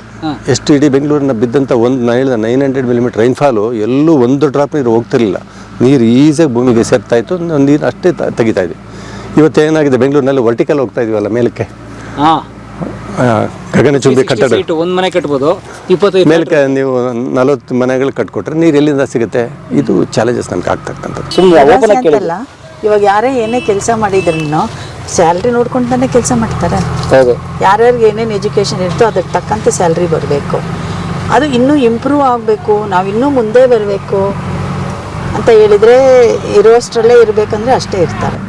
ಇವಾಗ ಇದರಲ್ಲಿ ನಾವು ಏನು ಮಾಡ್ತೀವಿ, ನಾವು ಡೈರೆಕ್ಟಾಗಿ ಮಾಡೋಕ್ಕಾಗಲ್ಲ, ಎಲ್ಲರೂ ಬ್ಯುಸಿ ಇದ್ದೀವಿ, ಜೊತೆಗೆ ಕಷ್ಟ ಆಗುತ್ತೆ. ನಾವು ಒಂದು ಸರ್ತಿ ಬಿಟ್ಟಿದ್ದೀವಿ ಸರ್, ಅವ್ರು ಹೇಳ್ತಾಯಿದ್ರು ನಾವೇ ಮಾಡಬೇಕು ಏನಾದರೂ ಡೈರೆಕ್ಟ್ ಸೆಲ್ಲಿಂಗ್ ಮಾಡೋಣ ಅಂತ ಹೇಳ್ಬಿಟ್ಟು ಟ್ರೈ ಮಾಡಿದ್ವಿ, ಆಗಲಿಲ್ಲ ನಮಗೆ ಮಾಡೋಕ್ಕೆ. ಮ್ಯಾಂಗೋ. ಸೊ ಇವಾಗ ಏನು ಮಾಡ್ತೀವಿ, ಮಧ್ಯದವರು ಅಂದರೆ ಮೀಡಿಯೇಟರ್ಸ್ ಬರ್ತಾರೆ, ಕೊಂಡ್ಕೊಳ್ತಾರೆ, ಅವ್ರು ತೊಗೊಂಡೋಗಿ ಇನ್ನೊಂದು ಕಡೆ ಮಾಡ್ತಾರೆ, ಅದಾದಮೇಲೆ ಇನ್ನೊಂದು ಕಡೆ ಹೋಗುತ್ತೆ. ಸೊ ಅವಾಗ ನಮ್ಗೆ ಎಷ್ಟು ಬರುತ್ತೆ, ಇಲ್ಲಿ ಬರ್ತಾ ಇರೋ ಇನ್ಕಮ್ಮು ನಮ್ಮ ಇವರಿಗೆ ಮೇಂಟೆನೆನ್ಸ್ ಆಗ್ತಾಯಿಲ್ಲ. ಇಲ್ಲಿ ಕೆಲಸ ಮಾಡೋರ್ಗಾಗ್ತದೆ. ಮೇಂಟೆನೆನ್ಸ್ ಎಕ್ಸ್ಟ್ರಾ ಬರೋದೇ ಇಲ್ಲ. ನಾನು ಅವರಿಗೆ ನೋಡಿ 22,000 ರುಪೀಸ್ ಪರ್ ಮಂತು ಅವರಿಗೆ. ಆಮೇಲೆ ಅವ್ರದ್ದು ಸಾಲಲ್ಲ ಅಂತ ಹೇಳ್ಬಿಟ್ಟು ಬೇರೆ ಕೆಲಸದವರು ಬರ್ತಾರೆ. ಇವಾಗ ಅಲ್ಲಿ ಹೆಣ್ಣಾಳುಗಳೆಲ್ಲ ಅಲ್ಲಿ ಬಂದು ಕೆಲಸ ಮಾಡ್ತಿದ್ದಾರೆ, ಪಾರ್ಟಿ ಮಾಡೋದು ಎಲ್ಲ. ಇಲ್ಲಿ ಬರೋ ದುಡ್ಡು ಸಾಲದೇ ಇಲ್ಲ. ನಾವು ಸ್ವಲ್ಪ ಎಕ್ಸ್ಟ್ರಾ ದುಡ್ಡು ಹೆಂಗೋ ಖರ್ಚು ಮಾಡ್ತಿರ್ತೀವಿ. That is my satisfaction. ಹೆಂಗೋ ಬೆಳೀತಾ ಇದೆ ಚೆನ್ನಾಗಿ. ಸೊ ಅದರಿಂದ ನಮ್ಮ ಮಗನೂ ಈ ವಾಸ್ ಇಂಟ್ರೆಸ್ಟೆಡ್. ಇದು ಹೆಂಗಿದ್ರು ಒಂದಷ್ಟು ಆ ಕಡೆ ಮ್ಯಾಂಗೋ ಬರ್ತಾ ಇರಲಿಲ್ಲ ಸರ್ ಆ ಕಡೆ, ಆಮೇಲೆ ಇನ್ನೊಂದಷ್ಟು ಕಡೆ ಬರಲ್ಲ ಮ್ಯಾಂಗೋ ಬರ್ತಾ ಇಲ್ಲ ಅಲ್ಲಿ. ಇಳುವರಿ ಒಂದು 3-4 ಇಯರ್ಸ್ ಅದು ಬರಲೇ ಇಲ್ಲ ಆ ಕಡೆ. ಆಮೇಲೆ ಈ ಕಡೆನೂ ಬರ್ತಾ ಇಲ್ಲ ಒಂದು, ಅದು ಎಲ್ಲೆಲ್ಲಿ ಬರ್ತಾ ಇಲ್ಲ ಅಲ್ಲಿ ತೆಗಿಸ್ತೀವಿ, ಬರ್ತಾ ಇರೋದನ್ನ ಇಟ್ಕೊಳ್ತೀವಿ. ಆದರೆ ಅಡಿಕೆಯಲ್ಲಿ ಇದೆಯಾ ಆದಾಯ ಇದೆಯಾ? ಐ ಥಿಂಕ್ ಸೊ, ಬಿಕಾಸ್ ಎಲ್ಲರೂ ಹೇಳ್ತಾರೆ ಬರುತ್ತೆ ಅಂತ ಹಾಕಿದ್ದೀವಿ. 1,000 ಅಷ್ಟೇ ಹಾಕಿರೋದು 1.5 ಎಕರ್ಗೆ. ಆದರೆ ನೀವು ಹೇಳ್ದಂಗೆ ನೀರಿಗೆ ಸಮಸ್ಯೆ, ನೀರಿನ ಸಮಸ್ಯೆ ಇದೆ, ಏನಾದರೂ ಮಾಡ್ತಾ ಇದ್ದೀವಿ. ಅದಕ್ಕೆ ಇವಾಗ ಜಲಮರುಪೂರ್ಣ ಮಾಡಿಸ್ತಾ ಇರೋದು ಸರ್. ಮೇಡಮ್ ಅಡಿಕೆ ಕೃಷಿ ಸಾಕು, ಅಷ್ಟೇ ಸರ್, ಮಾಡಲ್ಲ. ತುಂಬ ನೀರು ಬೇಕು. ಒಂದು ದಿವಸಕ್ಕೆ 25 ಲೀಟರ್ ನೀರು ಒಂದೊಂದು ಗಿಡ ಕೇಳುತ್ತೆ. ಸೊ ಅಲ್ಲಿಗೆ 25,000 ಗಿಡ ಅಂದರೆ 25,000 ಲೀಟರ್ಸ್. ಸೊ ಒಂದು ಟ್ಯಾಂಕರ್ಗೆ 5,000 ಲೀಟರ್ ಅಂತಂದರೆ 5 ಟ್ಯಾಂಕರ್ ನೀರು ಬೇಕು. ಮತ್ತೆ ಈಗ ಬೆಂಗಳೂರು ಸಹ 40 ಅಲ್ಲ 40 ಡಿಗ್ರಿಗೆ ಬಂದ್ಬಿಟ್ಟಿದೆ ಬೆಂಗಳೂರಿನವರು. 40 ದಾಟಿತ್ತಲ್ಲ ಸರ್? ಹಾಂ, ನಾವು ರಾಯಚೂರು, ಗುಲ್ಬರ್ಗ, ಚಿತ್ರದುರ್ಗ ಹೇಳ್ತಾ ಇದ್ವಿ. ಈಗ ಬೆಂಗಳೂರಿಂದ ಉತ್ತರಕ್ಕೆ ಹೋಗ್ಬೇಕಾಗುತ್ತೆ. ಈ ವರ್ಷ ಬೀದರ್, ಬೆಂಗಳೂರು ಟೆಂಪರೇಚರ್ಗಿಂತ ಬೀದರ್ ಕಡಿಮೆ ಇತ್ತು. ನಾವು ಹೇಳ್ತೀವಿ ಉತ್ತರ ಕರ್ನಾಟಕ ಬಿಸಿಲು ಅಂತ. ಹಾಗಾಗಿ ಈ ಕ್ಲೈಮೇಟ್ ಚೇಂಜ್ ಇದೆ ಅಲ್ಲ ಮೇಡಮ್, ಇದು ದೊಡ್ಡ task. May be because of this ಏನಾಯ್ತಂದ್ರೆ ನಮಗೆ 3 ಇಂಚ್ ನೀರು ಸಹ ಇಷ್ಟು ದಪ್ಪ ಬರ್ತಾ ಇತ್ತು, ಸಡನ್ಲಿ ಒಂದೇ ದಿವಸದಲ್ಲಿ ಎಲ್ಲೋ ಹೋಯ್ತು ಅಂತ ನಿಮ್ಮ ಕ್ವಶನ್. ಇಷ್ಟು ವರ್ಷ ಬಂದಿದ್ದೀವಿ ಇದು ಹಾಕಿದ ಮೇಲೆ ಹೋಗಿದೀಗ. ಇದು ಜಾಸ್ತಿ ತಗೊಂತಲ್ಲ ನೀರು. ಅಡಿಕೆಗೆ ನೀರು ಡ್ರಾ ಮಾಡೋದಿದೆಯಲ್ಲ ಮೇಡಮ್, ಅವರು ಡಾಕ್ಟರ್ ಅಲ್ಲ, ಅವ್ರ ಭಾಷೆ ಹೇಳಿದ್ರೆ ನನ್ನ ಬಾಡಿಯಲ್ಲಿ 5 ಲೀಟರ್ ಎಷ್ಟು ಬ್ಲಡ್ ಇದೆ, 3 ಜನಕ್ಕೆ ಕೊಟ್ಟಿದ್ದೀನಿ, ಇನ್ನೂ ಕೊಡ್ಬೋದು ಅಂತ ಜೋಶಲ್ಲಿ ಕೊಟ್ಟರೆ 5ನೇ ವ್ಯಕ್ತಿ ಕೊಟ್ಟ ಮೇಲೆ ನನ್ನ ಬ್ಲಡ್ ಇಲ್ಲ. ಏನಿಲ್ಲ, but there is a limitation ಅಂತ ಹೇಳಿದ್ರೆ ಒಂದು 3 ಮಂತ್ಸ್ 6 ಮಂತ್ಸ್ ತಿರ್ಗಾ ಇದು ಮತ್ತೆ ರೀಜನ್ರೇಟ್ ಆಗಬೇಕು. ಸೊ ಅದರಿಂದ ಅದು ಟೈಮ್ ಫ್ಯಾಕ್ಟರ್ ಇರುತ್ತೆ. ವಿದಿನ್ ದಟ್ ಟೈಮ್ ಫ್ಯಾಕ್ಟರ್ ಕೊಡೋಕ್ಕಾಗಲ್ಲ. ಸೊ ಇಲ್ಲಿ 3 ಮಂತ್ಸು ಮಳೆನೇ ಬರಲಿಲ್ಲ. ಲಾಸ್ಟ್ ಟೈಮ್ ಸ್ವಲ್ಪ ಕಡಿಮೆ ಆಯಿತು, ಬಟ್ ಮೇಂಟೈನ್ ಆಯಿತು. ಇವಾಗ ಮಳೆನೇ ಬರ್ತಾ ಇರಲಿಲ್ಲ, ಎಲ್ಲೂ ಮಳೆ ಇಲ್ಲ. ಅಲ್ಲೂ ಪಕ್ಕದಲ್ಲೂ 2 ಬೋರ್ ಹೊಟ್ಟೋಗಿದೆ. ಆಗಲಿ, ನಿಮ್ಮ ಅಡಿಕೆಗೂ ಒಳ್ಳೇದಾಗಲಿ, ಮ್ಯಾಂಗೋಗೂ ಒಳ್ಳೇದಾಗಲಿ. ಇದು ಮಲ್ಲಿಕಾ ವೆರೈಟಿ. ಮಲ್ಲಿಕಾ ಅವರೆಲ್ಲ ಸುಮಾರು ಬಿದ್ದಿದ್ದು ಅರಸಿಲ್ಲ ಅಂತ ಹೇಳ್ತಿದ್ದಾರೆ. ಅಯ್ಯೋ, ಬಿದ್ದಿದ್ದು ಮುಟ್ಟೋದಿಲ್ಲ ಅವರು. ನೋಡಿ ಚೆನ್ನಾಗಿ ಈಗ ಜಸ್ಟ್ ಬಿದ್ದಿದೆ ಇದು. ವಾವ್. ಯಾರು ದೇವರಾಜ ರೆಡ್ಡಿ ಅವರು? ದೇವರಾಜ ರೆಡ್ಡಿ ಅಂತಂದರೆ ಈ ಒಂದು ಭೂಮಿ ಮೇಲೆ ಈ ನೀರು ಸಂರಕ್ಷಣೆಗೋಸ್ಕರವಾಗಿ ಒಂದು ನನ್ನ ದೇವ್ರು ಕಳಿಸಿದ್ದಾನೆ ಅಂತ ಅಂದ್ಕೊಂಡಿದ್ದೀನಿ ನಾನು. ಒಬ್ಬ ರೈತ ಕುಟುಂಬದಿಂದ ಬಂದೆ. ಸುಮಾರು 70ರ ದಶಕದಲ್ಲಿ ನಮ್ಮದು ಬಾವಿ ಇತ್ತು.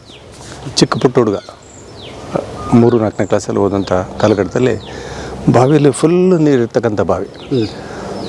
ಬಾವಿಯಿಂದ 3 ಜನ ನಮ್ಮ ತಂದೆ ಅಣ್ಣ ತಮ್ಮಗಳು 3 ಜನ ದಿವಸ ಒಬ್ಬರು ನೀರು ಹಾಯಿಸ್ತಕ್ಕಂಥ ಒಂದು ಕಾಲಘಟ್ಟ. ನಮ್ಮದೆಲ್ಲ ಎಲೆಬಳ್ಳಿ ತೋಟ ಅಂತ, ಅಡಿಕೆ ತೆಂಗು ಎಲ್ಲ ಇತ್ತು. ವೀಳ್ಯದೆಲೆ ತೋಟ. ಯಾವ ಊರು? ದೊಡ್ಡಸಿದ್ದನಹಳ್ಳಿ. ಮಾಜಿ ಮುಖ್ಯಮಂತ್ರಿ ನಿಜಲಿಂಗಪ್ಪರ ಊರು ದೊಡ್ಡಸಿದ್ದನಹಳ್ಳಿ. ನಾವು ಹೈವೇ ಹೋಗ್ತಾ ನಿಜಲಿಂಗಪ್ಪರ ಸಮಾಧಿ ಇದೆ ಅದು. ದೊಡ್ಡಸಿದ್ದನಹಳ್ಳಿ, ಚಿತ್ರದುರ್ಗ ಜಿಲ್ಲೆ. ನಮ್ಮ ಊರು ಅಂದರೆ ಬಾವಿಗಳ ತವರೂರು. ಸಾಕಷ್ಟು 200ಕ್ಕೂ ಹೆಚ್ಚು ಬಾವಿಗಳಿದೆ. ಒಂದೊಂದು ಬಾವಿ ಸುಮಾರು 60 ಅಡಿ ಆಳ, ಅಷ್ಟು ಬಾವಿಲಿ ನೀರಿರುವಂಥ ಒಂದು ಊರದು. ಬಾವಿಯಿಂದ ನೀರು ಬರುವಾಗ ನಾನು ಈಜು ಕಲ್ತದ್ದು ಮತ್ತೊಂದೆಲ್ಲ ಬಾವಿಯಿಂದಲೇ. 60 ಅಡಿ ಬಾವಿ. ಅದು ಒಂದು ವರ್ಷದಲ್ಲೇ ಜಲಮಟ್ಟ ಕೆಳಗೋಯ್ತು, ಪೂರ್ತಿ ಹೋಯಿತು. ಯಾವ ಥರ ಹೋಯ್ತು ಅಂತಂದರೆ ನಮಗೆ ಊಹಿಸ್ಲಿಕ್ಕೆ ಸಾಧ್ಯ ಇಲ್ಲ. ಅಷ್ಟು ಮಟ್ಟಿಗೆ ನೀರು ಖಾಲಿ ಆಯಿತು. ಈ ಥರ ನೀರು ಖಾಲಿ ಆದಮೇಲೆ ಮತ್ತೆ ನೆಕ್ಸ್ಟ್ ಅಂತಂದರೆ ಬಾವಿಯಲ್ಲಿ ಬೋರ್ಗಳು ಹಾಕಿದ್ರು. ಅದೇ ಬಾವಿ ಮುದ್ದೆ ಬೋರ್ ಅಂತ, ನಮಗೆ ಅವಾಗಿನ ಟೆಕ್ನಾಲಜಿ ಮುದ್ದೆ ಬೋರ್ ಅಂತಂದರೆ ಅವ್ರಿಗೆ ಮುದ್ದೆ ಊಟ ಕೊಡ್ತಾಯಿದ್ವಿ. ಹಂಗಾಗಿ ಮುದ್ದೆ ಬೋರ್ ಅಂತ ಇಡೀ ರಾಜ್ಯದಲ್ಲಿ ಹೆಸರಾಗಿರ್ತದೆ ಅದು. ಅದೇ ಉತ್ತರ ಕರ್ನಾಟಕದಲ್ಲಿ ಹೋದರೆ ರೊಟ್ಟಿ ಬೋರ್ ಅಂತಾರೆ. ಅಂದರೆ ಅವ್ರು ಊಟ ಕೆಲಸ ಮಾಡೋಂಥವ್ರು 2 ತಿಂಗಳು 3 ತಿಂಗಳು ಕೆಲಸ ಮಾಡ್ತಾರೆ. ಮುದ್ದೆ ಬೋರ್ ಅನ್ನೋದು ರಾಜ್ಯದಲ್ಲಿ 70ರ ದಶಕದಲ್ಲಿ ಪಾಪ್ಯುಲರ್ ಬೋರ್ಗಳು. ಮುದ್ದೆ ಬೋರ್ ಅಂತ ಬಾವಿಗಳಲ್ಲಿ ಬೋರ್ ಕೊಡಿಸ್ತಕ್ಕಂಥದ್ದು. ಒಂದು ಬೋರ್ ಬಾವಿಗಳಲ್ಲಿ ಆ ಬಾವಿಗೆ ಒಂದು ತೂತ್ ಮಾಡೋದು. ಅದನ್ನು ಅವಾಗ ಈಗಿನ ಥರದಲ್ಲಿ ಟೆಕ್ನಾಲಜಿ ಇಲ್ಲ. ಕರೆಂಟನ್ನು ಬಳಸ್ಕೊಂಡು ಚಿಕ್ಕದಾಗಿ ದಿವಸಕ್ಕೆ 1 ಫೀಟು ಅಥವಾ 2 ಫೀಟ್ ಅಷ್ಟೇ ಬೋರ್ ಕೊರಿತಾಯಿದ್ರು. ಆ ಒಂದು ಬೋರಲ್ಲಿ ಕೊರಿಲಿಕ್ಕೆ 3 ತಿಂಗಳಾಗೋದು. ಅದಕ್ಕೆ ಮುದ್ದೆ ಬೋರ್ ಅಂತ ಕರೆಯೋರು. ಮುದ್ದೆ ಊಟ ಕೊಡೋದೇ ಕೆಲಸ ಅವ್ರಿಗೆ. ಹಾಗಾಗಿ ಅದು ಸ್ಲೋ ಪ್ರೋಸೆಸ್, ತುಂಬ ಲೆಂತಿ ಪ್ರೋಸೆಸ್. ಆ ಥರ ಬೋರಲ್ಲಿ ನಾವು ಕೊರಿದಾದ್ರೂ ನೀರು ಸಿಕ್ಕಲಿಲ್ಲ. ನಮ್ಮದು ಎಲೆಬಳ್ಳಿ ತೋಟ ಹೇಳಿದ್ನಲ್ಲ, ವೀಳ್ಯದೆಲೆ ತೋಟ, ತುಂಬ ಕಣ್ಣು ಮುಂದೆ ನೋಡ್ತಾ ಇದ್ದೀನಿ. ಬಾವಿಲಿ ನೀರು ಬರಿದಾಗ್ತಾ ಇದೆ, ಕುಡಿಯೋಕ್ಕೆ ನೀರು ಸಿಗ್ತಾಯಿಲ್ಲ. ಎಲೆಬಳ್ಳಿ ತೋಟ ಒಣಗ್ತಾ ಬಂತು. ನನಗೆ ಬಾವಿಗೂ ನೀರಿಗೂ ಬಾವಿಗೂ ಕೃಷಿಗೂ ಯಾವ ಥರ ಸಂಬಂಧಗಳು ಅನ್ನೋದನ್ನ ನಾನು ಇನ್ನು ಪುಟ್ಟ ಹುಡುಗ ಆಗಲೇ ಇದನ್ನೆಲ್ಲ ಕಣ್ಮುಂದೆ ನೋಡ್ತಾ ಬಂದೆ. ಬರಿದಾದ ಬೋರ್ನಲ್ಲಿ ನೀರು ಜಿನುಗುವಂತೆ ಮಾಡುವ ಮೂಲಕ ಕೃಷಿ ಕೈಂಕರ್ಯಕ್ಕೆ ರೈತಾಪಿ ವರ್ಗದವರ ಸಂತಸದ ಕ್ಷಣಕ್ಕೆ ಎಲೆಬಳ್ಳಿ ಒಣಗೋಯ್ತು, ಕಾಫಿ ಸಣ್ಣದ 1-2 ಗಿಡ ಅದು ಒಣಗೋಯ್ತು, ಮತ್ತು ಮೆಣಸು ಹೋಯ್ತು, ಪೆಪ್ಪರ್ ಒಣಗೋಯ್ತು. ದಿವಸ ಕೆಲವುಗಳು ಒಂದೊಂದು ತಿಂಗಳಲ್ಲಿ 2 ತಿಂಗಳಲ್ಲಿ ಎಲ್ಲ ಡಿಸಪಿಯರ್ ಇರ್ತಕ್ಕಂಥ ತೋಟದ ಪೂರ್ತಿ ಬಟಾ ಬಯಲು ಅಂತ ಹೇಳ್ತೀವಿ, ಅಂಥ ಹಸಿರು ವನ ಹೋಗಿ ಬಯಲು ವನ ಆಯಿತು. ನನಗೆ ಆ ಟೈಮ್ನಲ್ಲಿ ನಮ್ಮ ಊರು ಇಂಗಳದಾಳು ಅಂತಿದೆ ಪಕ್ಕದಲ್ಲಿ, ದುರ್ಗ ಎಂಟ್ರಾಕ್ ಮುಂಚೆ ಸಿಗುತ್ತೆ. ಇಂಗಳದಾಳು, ತಾಮ್ರದ ಗಣಿ, ಚಿನ್ನದ ಗಣಿ ಅಂತ ಕರಿತೀವಲ್ಲ, ನಮ್ಮ ಊರು ಪಕ್ಕದಲ್ಲೇ ಇರ್ತಕ್ಕಂಥದ್ದು. ಭೂ ವಿಜ್ಞಾನಿಗಳು ನಮ್ಮ ಊರುಗಳಿಗೆಲ್ಲ ಬಂದು ಸರ್ವೆ ಮಾಡೋರು, ಬಂದ್ಬಿಟ್ಟು ಅವರೆಲ್ಲ ಇನ್ಸ್ಟ್ರೂಮೆಂಟ್ಸ್ ಎಲ್ಲ ಚೆಕ್ ಮಾಡ್ತಕ್ಕಂಥ ಕೆಲಸ ಮಾಡೋರು, ಇಲ್ಲಿ ವಾಟರ್ ಬಗ್ಗೆ ಪ್ಲಸ್ ಮಿನರಲ್ ಬಗ್ಗೆ ಮಾಡುವಾಗ ನನಗೆ ಭೂಜ್ಞಾನಕ್ಕೆ ಅವ್ರ ಜೊತೆಗೆ ನಾನು ವೀಕೆಂಡ್ ಶನಿವಾರ ಭಾನುವಾರ ಬಂದರೆ ಸಾಕು ಅವ್ರ ಜೊತೆಗೆ ಹೋಗ್ತಾಯಿದ್ದೆ. ಅವರು ಒಂದಷ್ಟು ಪೆಗ್ ಹೊಡಿತಕ್ಕಂಥದ್ದು, ಕರೆಂಟ್ ಕನೆಕ್ಟ್ ಮಾಡ್ತಕ್ಕಂಥದ್ದು, ಅಸಿಸ್ಟ್ ಮಾಡ್ತಕ್ಕಂಥ ನನಗೇನೋ ಒಂಥರ ಕುತೂಹಲ. ಭೂವಿಜ್ಞಾನ ಇದು ಭೂಮಿ ಒಳಗಿರೋದೆಲ್ಲ ಹೆಂಗೆ ಗೊತ್ತಾಗುತ್ತೆ ಅವ್ರಿಗೆ ಅನ್ನೋ ಒಂದು ಕುತೂಹಲ ನನಗಿರೋದ್ರಿಂದ ಭೂವಿಜ್ಞಾನ ಅನ್ನೋದು ಏನೋ ಒಂದು ಸಬ್ಜೆಕ್ಟ್ ಅಂತ ಒಂದು ಸುಮ್ಮನೆ ಕುತೂಹಲ ಇತ್ತು ಅಷ್ಟೇ. ನನ್ನ ಭೂವಿಜ್ಞಾನದ ವಿಷಯನೇ ಹಂಗೆ ಹೊಸದು. ಇನ್ನೂ ಶಾಲೆ ಏನು ಹಂಗೆ ಭೂವಿಜ್ಞಾನದ ಅಷ್ಟು ದೊಡ್ಡ ಸಬ್ಜೆಕ್ಟು ಡಿಪಾರ್ಟ್ಮೆಂಟು ನನಗೆ ಗೊತ್ತೇ ಇಲ್ಲ ನನಗೆ. ಆ ಒಂದು ಸಣ್ಣ ಅಟ್ರಾಕ್ಷನ್ ನನಗೆ ಬಂತು, ಭೂಮಿಯ ಬಗ್ಗೆ ತಿಳಿಯುವಂಥ ಒಂದು ಸಬ್ಜೆಕ್ಟ್ ಇದೆ ಅಂತ. ಅದಾದಮೇಲೆ ನನಗೆ ಬರ ಕಲಿಸ್ತು, ಊಟಕ್ಕೆ ಕಷ್ಟ ಆಯಿತು, ಬಡತನ ಒಂದು ಕಡೆ ತಾಂಡವಾಡ್ತಾಯಿತ್ತು, ಎಲ್ಲ ಬೆಳಿ ಹೋಯಿತು. ತುಂಬ ನಮಗೆ ವಿದ್ಯಾಭ್ಯಾಸ ಕಷ್ಟ ಆಯಿತು, ಊಟಕ್ಕೆ ಕಷ್ಟ ಆಯಿತು ಅಂತ ಹೇಳ್ಬೋದು. ಹಾಗೆಯೇ ದಿನಮಾನಗಳಿದೆಲ್ಲ ಅದು ಇಮ್ಯಾಜಿನ್ ಮಾಡ್ಕೊಳಕ್ಕಾಗೋದಿಲ್ಲ. ಆದರೆ ಪೇರೆಂಟ್ಸ್ ನಮಗೆ ಅಂಥ ಕಷ್ಟದಲ್ಲಿ ಓದಿಸಿದ್ರು. ಒಂದು ಮಾಸ್ಟರ್ ಡಿಗ್ರಿ ಮಾಡುವಂಥ ಅಂತಿಮ ಘಟ್ಟಕ್ಕೆ ಬಂದೆ. ಮಾಸ್ಟರ್ ಡಿಗ್ರಿ ಮಾಡುವಾಗಲೂ ಕಷ್ಟನೇ. ಮೈಸೂರು ವಿಶ್ವವಿದ್ಯಾಲಯದಲ್ಲಿ 1987ರಲ್ಲಿ MSc ಜಿಯಾಲಜಿ ಮಾಡಿದೆ ಭೂವಿಜ್ಞಾನದಲ್ಲಿ.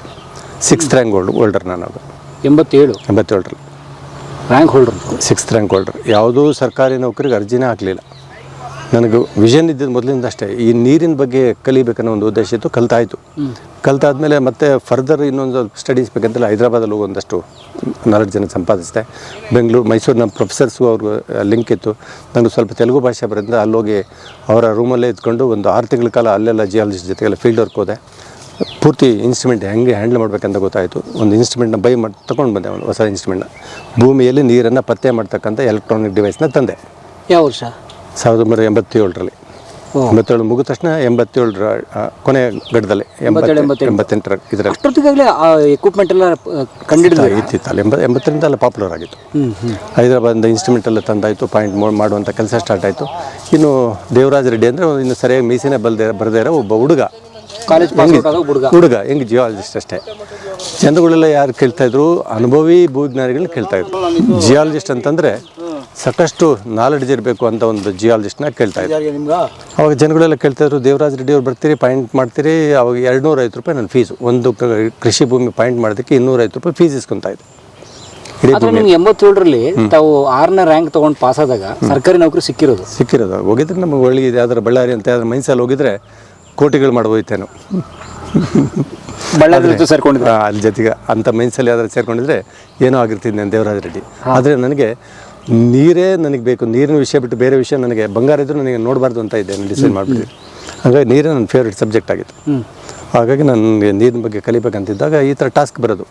ಸರ್ 250 ರೂಪಾಯಿ ಫೀಸ್ ಕೇಳ್ತಾ ಇದ್ದೀರಾ, ನನ್ನ ಜಮೀನಲ್ಲಿ ನೀರು ನೋಡಿದ್ದೀರಾ, 4 ಇಂಚ್ ಅಂತ ಹೇಳ್ತಾ ಇದ್ದೀರಾ, ಬೋರ್ವೆಲ್ ಕೊಡೋದು ನೀರು ಬರದೇ ಇದ್ರೆ ಹೆಂಗೆ ಅಂತ ರೈತರು ಕ್ವಶನ್ ಕೇಳೋರು. ನಾನು ಒಬ್ಬ ಇನ್ನೂ ಎಲ್ಬೋರ್ಡ್ ಜಿಯಾಲಜಿಸ್ಟ್ ಅಂತ ಹೇಳ್ಕೊಬೋದು, ಯುವ ವಿಜ್ಞಾನಿ. ನಾನು ನನ್ನ ಮನಸ್ಸಲ್ಲಿ ಥಾಟ್ಸ್ ಹೆಂಗೆ ಬರಬೇಕು ಅಂತಂದರೆ, ಅವ್ರ ರೈತರು ಏನೇ ಕ್ವಶನ್ ಕೇಳಿ ಫೀಸ್ ಇಸ್ಕೊಂಡು ನನ್ನ ಮನೆಗೆ ಹೋಗೋದ ಕಡೆ ಯೋಚನೆ ಇರಬೇಕು, ನನ್ನ ಕಡೆ ಆಲೋಚನೆ ಇಲ್ಲ. ರೈತರು ಕೇಳುವಾಗ ಒಂದು 4-6 ಜನ ಸೇರೋರು, 50 ಜನ ಆಗ್ಬಿಡೋರು ಪಬ್ಲಿಕ್ಸ್ ಎಲ್ಲ ಸೇರಿ ಒಂದು ಹಳ್ಳಿ. ಆ ರೈತ ಕೇಳ್ತಾರೆ, ಕರೆಕ್ಟ್ ಸುಮಿ, ನೀವು ಬರ್ತೀರಾ, ಪಾಯಿಂಟ್ ಮಾಡಿದ್ದೀರಾ, ಫೀಸ್ ಇಸ್ಕೊಂಡು ಹೋಗ್ಬಿಡ್ತೀರಾ, ಅವ್ರು ಬೋರ್ವೆಲ್ ಕೊಡೋದು ನೀರು ಬರದೇ ಇದ್ರೆ ಹೆಂಗೆ ಅಂತ ಪ್ರಶ್ನೆ ಮಾಡೋರು. ಕರೆಕ್ಟ್ ಅಲ್ಲ, ನನ್ನ ಮನಸ್ಸು ಹೇಳ್ತಾಯಿದ್ದೆ, ಅವ್ರು ಕೇಳ್ತಾಯಿದ್ದು ಕರೆಕ್ಟ್ ಅಂತ. ನನ್ನ ಕಡೆ ನಾನು ವಾದ ಮಾಡ್ತಾಯಿಲ್ಲ, ಅವ್ರ ಮನಸ್ಸು ಕಡೆ ವಾದ ಮಾಡ್ತಾಯಿದ್ದೆ. ಕೊನೆಗೆ ಒಂದು ಅಲ್ಟಿಮೇಟ್ ಡಿಸಿಷನ್ ಬಂದು, ಸರ್ ನೀವು ಅದೇನೇನು ಬೇಡ, ನೀವೇ ಬೋರ್ವೆಲ್ ಮಿಷಿನ್ ತನ್ನಿ, ನೀವೇ ಬೋರ್ವೆಲ್ ಕೊರೆಸಿ, ನೀರು ಬಂದರೆ ನಿಮ್ಮ ಫೀಸೂ ಇಸ್ಕೊಂಡು ಹೋಗ್ಬಿಡಿ, ಬೋರಿನ ದುಡ್ಡು ಪ್ಲಸ್ ಫೀಸ್ 2 ಇಸ್ಕೊಂಡು ಹೋಗ್ಬಿಡಿ ಅಂತ ಜನ ಕಂಡೀಷನ್. ಇಡೀ ಕಂಡೀಷನ್ ಅಲ್ಲ, ಜಸ್ಟ್ ಅವ್ರು ಮಾತಾಡ್ತಕ್ಕಂಥ ಚರ್ಚೆ ಒಳಗೆ ಇದು ಬಂತು. ನನ್ನ ಪ್ರಕಾರ ನನ್ನ ಜೇಬಲ್ಲಿ ಆ್ಯಕ್ಚುಲಿ ಇಲ್ಲ, ದುಡ್ಡು ಇಲ್ಲ. ಬಸ್ಸಲ್ಲೇ ಕಿಟ್ ತಗೊಂಡೋಗಿರೋದು, ಬಸ್ ಫೇರ್ ಅಷ್ಟೇ ದುಡ್ಡಿದೆ, ಬೋರ್ವೆಲ್ ಕೊಡ್ಸೋಷ್ಟು ದುಡ್ಡಿಲ್ಲ. ವಿಸಿಟಿಂಗ್ ಕಾರ್ಡ್ ಮಾತ್ರ ದೇವರಾಜ ರೆಡ್ಡಿ ಜಲತಜ್ಞ ಅಂತ ವಿಸಿಟಿಂಗ್ ಕಾರ್ಡ್ ಇದೆ. ಒಂದು ಬೋರ್ವೆಲ್ ಹತ್ರ ಕಂಡೀಷನ್ ಓಕೆ ಅಂತಂದೆ. ಬೆಳಗ್ಗೆ ಅವಾಗ ಮೊಬೈಲ್ ಫೋನು ಇರಲಿಲ್ಲ, ಮಾತುಕತೆ ಆಯಿತು. ನನ್ನ ಫೀಸ್ ಅವ್ರ ಹತ್ರ ಇದೆ, ನನಗೆ ಬಂದಿದ್ದಕ್ಕೆ ಫೀಸ್ ಕೊಟ್ಟಿಲ್ಲ, ಪಾಯಿಂಟ್ ಮಾತ್ರ ಮಾಡೋಗಿದ್ದೀನಿ. ಬೋರ್ವೆಲ್ ರಿಗ್ ತರಬೇಕಂತ ಹೇಳಿದ್ರು. ಬೆಳಗ್ಗೆ 9 ಗಂಟೆಗೆ ಬೋರ್ವೆಲ್ ರಿಗ್ ತರ್ತೀನಿ ಅಂತ ಹೇಳಿ ಬಂದೆ. ಸೀದಾ ಬೋರ್ವೆಲ್ ಮಾಲೀಕರ ಅಂತ ಕೊಟ್ಟೂರು ಅಂತ ಊರಿದೆ, ಅಲ್ಲಿಗೆ ಹೋದೆ. ಕೊಟ್ಟೂರು ಅದೇ ನಮ್ಮ ಬಳ್ಳಾರಿ ಉಜ್ಜಿನಿ ಪಕ್ಕದಲ್ಲಿ ನಡುಮಾವನಹಳ್ಳಿ ಅನ್ನೋ ಒಂದು ಊರಲ್ಲಿ ಈ ಒಂದು ಚಾಲೆಂಜ್ ವಿಷಯ ಬಂದಿದೆ. ಫಸ್ಟು ನನ್ನ ಜೀವನದ ಮೊದಲನೇ ಘಟ್ಟ ಅದು ಚಾಲೆಂಜ್ ಅಂತ ಬಂದಿದೆ. ಪಾಯಿಂಟ್ ಫೀಸ್ ಕೊಟ್ಟಿಲ್ಲ, ಹೋಗಿ ಕ್ಯಾನಡಲ್ಲಿ ಊಟ ಮಾಡಿ ಬೋರ್ವೆಲ್ ಹತ್ರ ಹೋದೆ. ಹೋಗ್ಬಿಟ್ಟು ವಿಸಿಟಿಂಗ್ ಕಾರ್ಡ್ ಕೊಟ್ಟೆ. ಸರ್ ನಿಮ್ಮ ಬಗ್ಗೆ ಭಾಳ ಜಿಯಾಲಜಿಸ್ಟನ್ನು ಕೇಳ್ತಾರೆ ಸರ್ ನಮ್ಮ ಕೊಟ್ಟೂರು ಕಡೆಗೆಲ್ಲ, ನೀವು ಪರಿಚಯ ಆಗಿದ್ದು ಭಾಳ ಖುಷಿ ಆಯಿತು ಅಂತೇಳಿ ಒಬ್ಬರು ಏಜೆಂಟ್ರು, ಮಂಜಣ್ಣ ಅಂತ ಒಬ್ಬ ಏಜೆಂಟು, ಮಾರುತಿ ಬೋರ್ವೆಲ್ ಏಜೆನ್ಸಿ ಅಂತ ಮಂಜುನಾಥ್ ಅಂತ ಒಬ್ಬರು ಏಜೆಂಟು. ಅವರು ನನ್ನ ವಿಸಿಟಿಂಗ್ ಕಾರ್ಡು ನನ್ನ ಇದನ್ನು ಫಿದಾಗೋಗ್ಬಿಟ್ರು. ನಮಗೂ ಅವ್ರಿಗೂ ವಿಶ್ವಾಸ ಬೆಳೀತು. ಹೋಟ್ಲಲ್ಲಿ ಬರೀ ಸರ್ ಟೀ ಅಂತ ಟೀ ಕುಡಿಯೋಕೆ ಹೋದೆ. ನಮ್ಮ ಸುಮಾರು ಬೋರ್ಗಳು ಇದ್ದಾವೆ, ಎಲ್ಲದಕ್ಕೂ ಪಾಯಿಂಟ್ ನೀವೇ ಮಾಡಿಕೊಡ್ಬೇಕು ಅಂತ ಅವ್ರು ಕೇಳ್ತಾ ಇದ್ದಾರೆ. ನಮಗೂ ಒಂದು ವಿಶ್ವಾಸ ಬೆಳೆದು ಕ್ಲೋಸ್ ಆದ್ವಿ. ಕ್ಲೋಸ್ ಆದಮೇಲೆ ಅಲ್ಲೇ ಅವರ ಇದರಲ್ಲಿ ಉಳ್ಕೊಂಡೆ. ಅವ್ರಿಗೆ ಹೇಳಿದೆ, ನಾಳೆ ನಮಗೊಂದು ಚಾಲೆಂಜ್ ಬೋರ್ ಕೊರಿಸ್ತಾ ಇದ್ದೀನಿ, ನಾಳೆ ನಿಮ್ಮ ಗಾಡಿ ಬೇಕು. ಸರ್ ಒಂದೇನು ಸರ್ 10 ನಿಮ್ಮಿಂದನೇ ಗಾಡಿ ಬಿಟ್ಬಿಡ್ತೀನಿ, ನೀವು ಎಲ್ಲೆಲ್ಲಿ ಪಾಯಿಂಟ್ ಹೇಳ್ತಾರೆ ಅಲ್ಲಿ ಕರ್ಕೊಂಡು ಹೋಗ್ಬಿಡಿ ಅಂತಂದರು. ಸದ್ಯ ಅವ್ರು ಅಡ್ವಾನ್ಸ್ ಕೇಳಿಲ್ಲ. ಸೊ ನಿಮ್ಮ ಹೆಸರು ಸ್ವಲ್ಪ ಜನಜನಿತ ಇದ್ದ ಕಾರಣಕ್ಕೆ ಅದು ವರ್ಕ್ ಆಯ್ತದೆ. ಆಯಿತು, ಆ ಮಾತುಕತೆ ಆಯಿತು. ಬೆಳಿಗ್ಗೆ ಬೋರ್ವೆಲ್ 9 ಗಂಟೆಗೆ ಅಂದರೆ 9 ಗಂಟೆ ಗಾಡಿ ಸೀದೋಯ್ತು. ಆ ಊರೊಳಗೆ ಹೋಗಿದೆ. ಅವ್ರು ಪೂಜೆ ಸಾಮಾನು ರೆಡಿ ಮಾಡ್ಕೊಂಡು ರೈತ ಕಾಯ್ತಾ ಇದ್ದಾರೆ. ಹೆಣ್ಮಕ್ಳೆಲ್ಲ ಬಂದಿದ್ದಾರೆ. ಬೋರ್ವೆಲ್ಗೆ ಫಿಕ್ಸ್ ಆಗಿದೆ. ಪೂಜೆ ಆಯಿತು. ಗಂಗಮ್ಮನ ಪೂಜೆ ಎಲ್ಲ ಆಗಿ ಎಲ್ಲ ಖುಷಿಯಾಗಿ ಇಡೀ ಊರಲ್ಲಿ ಸುದ್ದಿ. ಯಾರೋ ಚಿತ್ರದುರ್ಗದಂತೆ ದೇವರಾಜ ರೆಡ್ಡಿ ಅಂತೆ ಪಾಯಿಂಟ್ ಫೀಜಸ್ಗಳಲ್ಲಂತೆ ಅವ್ರದ್ದೇ ಗಾಡಿ ತರ್ತಾರಂತೆ, ಅವರೇ ಪಾಯಿಂಟ್ ಮಾಡ್ತಾರಂತೆ, ಬೋರ್ವೆಲ್ ಕೊರಿಸಿ ನೀರು ಬಂದರೆ ಮಾತ್ರ ದುಡ್ಡು ಇಸ್ಕೊಂಡು ಹೋಗ್ತಾರೆ ಅಂತ ಸುದ್ದಿ. ಅದು ನನಗೆ ಅಷ್ಟು ಸೊಸೈಟಿ ಹಿಂಗೆ ಹೋಗುತ್ತೆ ಅಂತ ನನಗೆ ಗೊತ್ತೇ ಇಲ್ಲ. ಇನ್ನು ಯುವ ವಿಜ್ಞಾನಿ ಅಲ್ಲ, ಜಲತಜ್ಞ, ಕಾಲೇಜ್ ಪಾಸ್ ಔಟ್. ಹಾಂ, ನನಗೆ ಬೋರ್ವೆಲ್ ಕೊರಿಲಿಕ್ಕೆ ಸ್ಟಾರ್ಟ್ ಆಗಿದೆ. ನನ್ನ ಮನಸ್ಸಲ್ಲಿ ಇನ್ನು ಪೂಜೆ ಎಲ್ಲ ಆಯಿತು. ಅವಾಗ ಸ್ವಲ್ಪ ಇಷ್ಟು ಫಾಸ್ಟ್ ರಿಗ್ಗಿರಲಿಲ್ಲ, ಸ್ವಲ್ಪ ಸ್ಲೋ. ಒಂದು ರಾಡ್ ಹೋಗ್ಲಿಕ್ಕೆ ಅರ್ಧ ಗಂಟೆ ಟೈಮ್ ತೊಗೊಳೋದು, ಅಥವಾ 1 ಗಂಟೆನೂ ಆಗೋದು. ಕೇಸಿಂಗ್ ಪೈಪ್ 20 ಅಡಿ ರಾಡ್ ಹೋಗ್ಲಿಕ್ಕೆ ಕೇಸಿಂಗ್ ಪೈಪ್ ಹಾಕಿದ್ರು 40 ಅಡಿ ಹೋಯಿತು, 60 ಅಡಿ ಹೋಯಿತು, ನೀರು ಬರ್ತಾ ಇಲ್ಲ. 87 80 ಅಡಿ ಮಾತ್ರ ಕೊರಿಬೇಕು ಅಂತ. ಹಾಂ, ನೀರು ಇನ್ನೂ ಬಂದಿಲ್ಲ. ಕಲ್ಲಿನ ಪುಡಿ ತರ್ತಾ ಇದ್ದಾರೆ ರೈತರೆಲ್ಲ. ಸರ್ ಈ ಬಂಡೆ ಬಂದರೆ ಸರ್ ಇದು ಬರದೇವ್ರ ಗುಡ್ಡ ಅಂತಿದೆ ಅವ್ರನ್ನ ಪಕ್ಕದಲ್ಲಿ, ಬರದೇವ್ರ ಗುಡ್ಡನ ಬರದೇವ್ರ ಗುಡ್ಡ ಅಂತ ಹೇಳ್ತಾರೆ. ಇದು ಬರದೇವ್ರ ಗುಡ್ಡದ್ದೇ ಬಂಡೆ ಸರ್. ಈ ಬಂಡೆ ಬಂದರೆ ನಮ್ಮೂರಲ್ಲಿ ನೀರು ಖಂಡಿತ ಸಿಗಲ್ಲ ಅಂತ ನನಗೆ ಅವರು ಪಾಠ ಹೇಳ್ತಾ ಇದ್ದಾರೆ. ಇದು ನನಗೇನು ಒಂಥರ ಒಂದು ಗ್ಯಾಪ್ ಕೈ ಕೊಟ್ಟಿದೆ, ಇನ್ನೂ 2 ಗ್ಯಾಪ್ ಇದೆ. 2 ಗ್ಯಾಪಿಂದ ನೀರು ಬರುತ್ತೆ ಅಂತ ನನ್ನ ಮನಸ್ಸು ಹೇಳ್ತಾ ಇದೆ. ನೆಕ್ಸ್ಟು 90 ಫೀಟ್ ಹೋಯಿತು, ಅದರಲ್ಲೂ ನೀರು ಬರಲಿಲ್ಲ. ಬಂದಂಥ ಸುಮಾರು 50-100 ಜನ ಸೇರಿರ್ತಕ್ಕಂಥ ಗುಂಪಲ್ಲಿ ಎಲ್ಲ ಕಣ್ಮರೆ ಆಗ್ತಾಯಿದ್ದಾರೆ, ಎಲ್ಲ ಹೋಗ್ಬಿಟ್ಟಿದ್ದಾರೆ. ಎಲ್ಲ ಅವ್ರ ಮನೆ ಜಮೀನು ಮಾಲೀಕನೂ ಇಲ್ಲ. ಯಾಕೆಂದರೆ ಅಲ್ಲೇ ಇದ್ರೆ ಬಿಲ್ ಕೊಡ್ಬೇಕು, ಬೋರ್ವೆಲ್ ಬಿಲ್ ಕೊಡಬೇಕಾಗುತ್ತೆ ಅಂತಂದು ಏನೋ ಗೊತ್ತಿಲ್ಲ, ಅವರೂ ಇಲ್ಲ. ನನಗೆ ಮಧ್ಯಾಹ್ನ ಊಟಕ್ಕೂ ಇಲ್ಲ, ಊಟ ಕೊಡೋಕ್ಕೂ ಮಾಲೀಕರೇ ಇಲ್ಲ. ನನಗೆ ಇರ್ತಕ್ಕಂಥ ನಾಲೆಡ್ಜು, ಇರ್ತಕ್ಕಂಥ ಸೈನ್ಸು, ಟೆಕ್ನಾಲಜಿ, ಆ ಗ್ರಾಫು, ರೀಡಿಂಗ್ಸ್ ಎಲ್ಲ ಕಣ್ಮುಂದೆ ಬರ್ತಾ ಇದೆ. ನೀವು ಅದು ಮೊದಲು ಇನ್ಸ್ಟ್ರೂಮೆಂಟಲ್ಲಿ ನೋಡಿದೆ, ಆ ಗ್ರಾಫ್ ನನ್ನ ಕಣ್ಮುಂದೆ ಇದೆ. ನೀರಿದೆ ಅಲ್ಲಿ ಒಳಗೆ. ಫಸ್ಟ್ ಗ್ಯಾಪಲ್ಲಿ ಬರಬೇಕಾಗಿತ್ತು, ಮಿಸ್ ಆಯಿತು. ಸೆಕೆಂಡ್ ಗ್ಯಾಪ್ ಬರಬೇಕಾಯ್ತು, ಮಿಸ್ ಆಯಿತು. ನೆಕ್ಸ್ಟು 105ರಲ್ಲಿ ಒಂದು ಗ್ಯಾಪ್ ಇದೆ, ಅಲ್ಲಿ ಅನಾಮಲಿ ಚೇಂಜಸ್ ಆಗಿದೆ ಗ್ರಾಫಲ್ಲಿ, ಅದು ಬರಬೇಕಂತ. ಬಟ್ ಜನಗಳು ಬಂದಂಥ ಪೌಡ್ರ್ ತಂದು ತೋರಿಸ್ತಾ ಇದ್ದಾರೆ. ನಮ್ಮೂರಲ್ಲಿ ಸಹ ಇಂಥದ್ದು ಬಂಡೆ ಬಂದರೆ ನೀರೇ ಸಿಗಲ್ಲ, ಸುಮ್ಮನೆ ನಿಲ್ಸ್ಕೊಂಡು ನೀವು ಸುಮ್ಮನೆ ವಾಪಸ್ ಹೋಗ್ಬಿಡ್ರಿ, ಸುಮ್ಮನೆ ವೇಸ್ಟ್ ಮಾಡ್ಕೊತೀರಿ ದುಡ್ಡು ಅಂತ. ಕೊನೆಗೆ ನನಗೆ ಒಂದು ನಂಬಿಕೆ, ದೂರದಲ್ಲೂ ಕೂತ್ಕೊಂಡೆ, ಬಿಸಿಲಿತ್ತಲ್ಲ, ಕೂತ್ಕೊಂಡೆ. ಗೊತ್ತಲ್ಲ, ಇರೋ ದೇವ್ರುಗಳು ಎಷ್ಟು ಮುಕ್ಕೋಟಿ ದೇವ್ರು ಅಂತ ಹೇಳ್ತೀವಲ್ಲ, ಎಲ್ಲ ದೇವ್ರುಗಳು ಕಣ್ಮುಂದೆ ಬರ್ತಾಯಿದೆ. ನಾನು ಈ ಈ ಪ್ರೊಫೆಷನಲ್ಲಿ ಬೆಳಿಬೇಕಪ್ಪ ದೇವರೇ, ನಾನು ಮಾಡಿರ್ತಕ್ಕಂಥ ಕೆಲಸ ಶ್ರದ್ಧೆಯಿಂದ ಮಾಡಿದ್ದೀನಿ, ರಿಸಲ್ಟು ನೀನು ಕೊಟ್ಟಿದೆಯಾ, ರಿಸಲ್ಟು ಕರೆಕ್ಟಾಗಿದೆ, ಏನು ಎರರ್ ಇಲ್ಲ. ಬಟ್ ಇಲ್ಲಿ ನೀರು ಇನ್ನೂ ಬರ್ತಾಯಿಲ್ಲ ಅಂತ ಹೇಳಿ ಸುಮ್ಮನೆ ಹಂಗೆ ಆಲೋಚನೆ ಮಾಡಿ ಒಂಥರ ಮೆಡಿಟೇಷನ್ ಥರ ಕೂತಿದ್ದೀನಿ. ಬೋರ್ವೆಲ್ ಕೊರಿತಕ್ಕಂಥ ಸೌಂಡ್ ಚೇಂಜ್ ಆಯಿತು. ಅಲ್ಲಿವರೆಗೂ ಒಂದೇ ಥರದ ಕಟಿಂಗ್ ಕಂಪ್ರೆಸರ್ ಸೌಂಡ್ ಇರ್ತಕ್ಕಂಥದ್ದು 102 ದಾಟಿದ ತಕ್ಷಣ ಸೌಂಡ್ ಚೇಂಜ್ ಆಯಿತು. ಚೇಂಜ್ ಆಗಿ ಒಂದು ಕಡೆ ಬಿಟ್ಟು ಅಲ್ಲಿ ಹ್ಯಾಮರ್ನ ಹಿಡಿತದೆ ಅನ್ನೋ ಒಂದು ಫೀಲ್ ಆಯ್ತು ನನಗೆ. ಸೌಂಡ್ ಚೇಂಜ್ ಆದ ತಕ್ಷಣ ನನ್ನ ಮನಸ್ಸಲ್ಲಿ ಎಂಥ ತಟ್ಟಂಥ ಆಲೋಚನೆ ಬಂತು ಅಂದರೆ ಅಲ್ಲೊಂದು ಮಿರಾಕಲ್ ಆಯಿತು ಅಂತ, ಅಲ್ಲಿ ಏನೋ ಒಂದು ಅಲ್ಲಿ ಆಗಬೇಕಾಗ ಬಂಡೆ ಚೇಂಜ್ ಆಯಿತು ಅಂತ. ಅಲ್ಲಿವರೆಗೂ ಬಂದಂಥ ಬಂಡೆ ಅಲ್ಲಿ ಬದಲಾವಣೆ ಆಯಿತು. ಬಂಡೆ ಬದಲಾವಣೆ ಆಯಿತು ಅಂದಮೇಲೆ ಅಲ್ಲಿ ಒಂದು ನೀರನ್ನ ಸಿಗಲೇಬೇಕು ಅನ್ನೋದು ನಮ್ಮದೊಂದು ಜಿಯಾಲಜಿಸ್ಟ್ ಒಂದು ಗಟ್ ಫೀಲ್. ಅದು ಬೋರ್ವೆಲ್ ನಾವು ಅಷ್ಟೇ ಬೋರ್ವೆಲ್ ಹತ್ರನೂ ಹೋಗೋದಿಲ್ಲ, ಆ ಸೌಂಡ್ ಕೇಳಿಸ್ಕೊಂಡೆ ನೀರು ಬಂದಿಲ್ಲ ಅಂತ ಹೇಳ್ಬಿಡ್ತೀವಿ ನಾವು. ಆ ಥರ ಸೌಂಡ್ ಚೇಂಜ್ ಆದ ತಕ್ಷಣ ಯಾರೋ 4 ಪಾಪ ಕುರಿ ಮೇಕೆ ಕಾಯ್ತಕ್ಕಂಥ ಹುಡುಗರೆಲ್ಲ ಬಂದಿದ್ದರು. ಅವ್ರು ಹೋಗ್ಬಿಟ್ಟು ಆ ಬೋರ್ವೆಲ್ ಹತ್ರ ಒಂದಷ್ಟು ಕಲ್ಲಿನ ಪುಡಿಗೆ ಚೂರುಗಳೆಲ್ಲ ತಗೊಂಡು ಅಲಿಸಿ ನನ್ನ ಹತ್ರ ಬಂದರು. ಅಷ್ಟು ಬಂದು ತೋರಿಸ್ತಾ ಇದ್ದಾರೆ. ಅದು ಆ್ಯಕ್ಚುಲಿ ಒಂದು ಕ್ವಾಡ್ಸ್ ವೈನ್ ಅಂತ, ಒಂದು ಬೆಣಚ್ ಕಲ್ಲಿನ ಒಂದು ಸಣ್ಣ ಪದರ. ಅದು ಅಂಥದ್ದು ಬಂತು ಅಂದರೆ ನಮ್ಮ ಜಿಯಾಲಜಿಸ್ಟ್ಗೆ ಊಟ ಮಾಡೋದಕ್ಕಿಂತ ಒಂಥರ ಹಬ್ಬದ ಊಟ ಇದ್ದಂಗೆ. ಗೊತ್ತಾಯಿತು ನೀರು ಬಂತು ಅಂತೇಳಿ. ಅಲ್ಲಿ ಸ್ವಲ್ಪ ಕೆಸರು ಬಂತು, ಧೂಳು ನಿಲ್ತು, ನೀರು ಹರಿಲಿಕ್ಕೆ ಸ್ಟಾರ್ಟ್ ಆಯಿತು. ಅಲ್ಲಿ ಬೋರ್ ಹೆಲ್ಪರ್ಗಳು ಅಲ್ಲೊಂದು ಪಾತಿ ಅಂತ ಹೇಳ್ತೀವಿ, ಆ ಸುತ್ತಲೂ ಒಂದು ಕಟ್ಟಿ ನೀರು ಹೋಗ್ಲಿಕ್ಕೆ ಒಂದು ದಾರಿ ಮಾಡ್ತಾಯಿದ್ದಾರೆ. ಗನ್ನಿ ಬ್ಯಾಗನ್ನೆಲ್ಲ ಪ್ಯಾಕಿಂಗ್ ಮಾಡ್ತಾಯಿದ್ದಾರೆ. ಅಲ್ಲಿ ನೀರನ್ನ ಇದಾಯಿತು. ಅಷ್ಟು ಜನ ಕಣ್ಮರೆ ಆದಂಥ ಜನಗಳು ವಿತಿನ್ 10-15 ನಿಮಿಷದಲ್ಲಿ ಎಲ್ಲ ಮತ್ತೆ ಅಷ್ಟೇ ಅಸೆಂಬಲ್ ಆಗಿದ್ದಾರೆ. 50-60 ಜನ ಮತ್ತೆ ಸೇರಿದ್ದಾರೆ. ಒಂದು ಅರ್ಧ ಗಂಟೆ ಒಳಗೆ ಅಲ್ಲಿ ಹೆಣ್ಮಕ್ಳು ಪೂಜೆ ಸಾಮಾನು ತರ್ತಾಯಿದ್ದಾರೆ ಗಂಗಮ್ಮನ ಪೂಜೆ ಮಾಡಲಿಕ್ಕೆ. ಯಾರೂ ನಮಗೆ ಸಂಬಂಧ ಇಲ್ಲದೆ ಇರ್ತಕ್ಕಂಥವ್ರು. ಜಸ್ಟ್ 120 ಹೋಗೋದ್ರೊಳಗೆ ನಮ್ಗೆ 4 ಇಂಚಿನಷ್ಟು ನೀರು ಬಂತು. ನನ್ನ ಜೀವನದ ದೇವರಾಜ ರೆಡ್ಡಿಯವರು ವಿಜ್ಞಾನಿಯಾಗಿ ಇವತ್ತು ಉಳಿಬೇಕಂತ ಕಾರಣ ಆ ಫಸ್ಟ್ ಬೋರ್ವೆಲ್ ನನ್ನ ಚಾಲೆಂಜ್.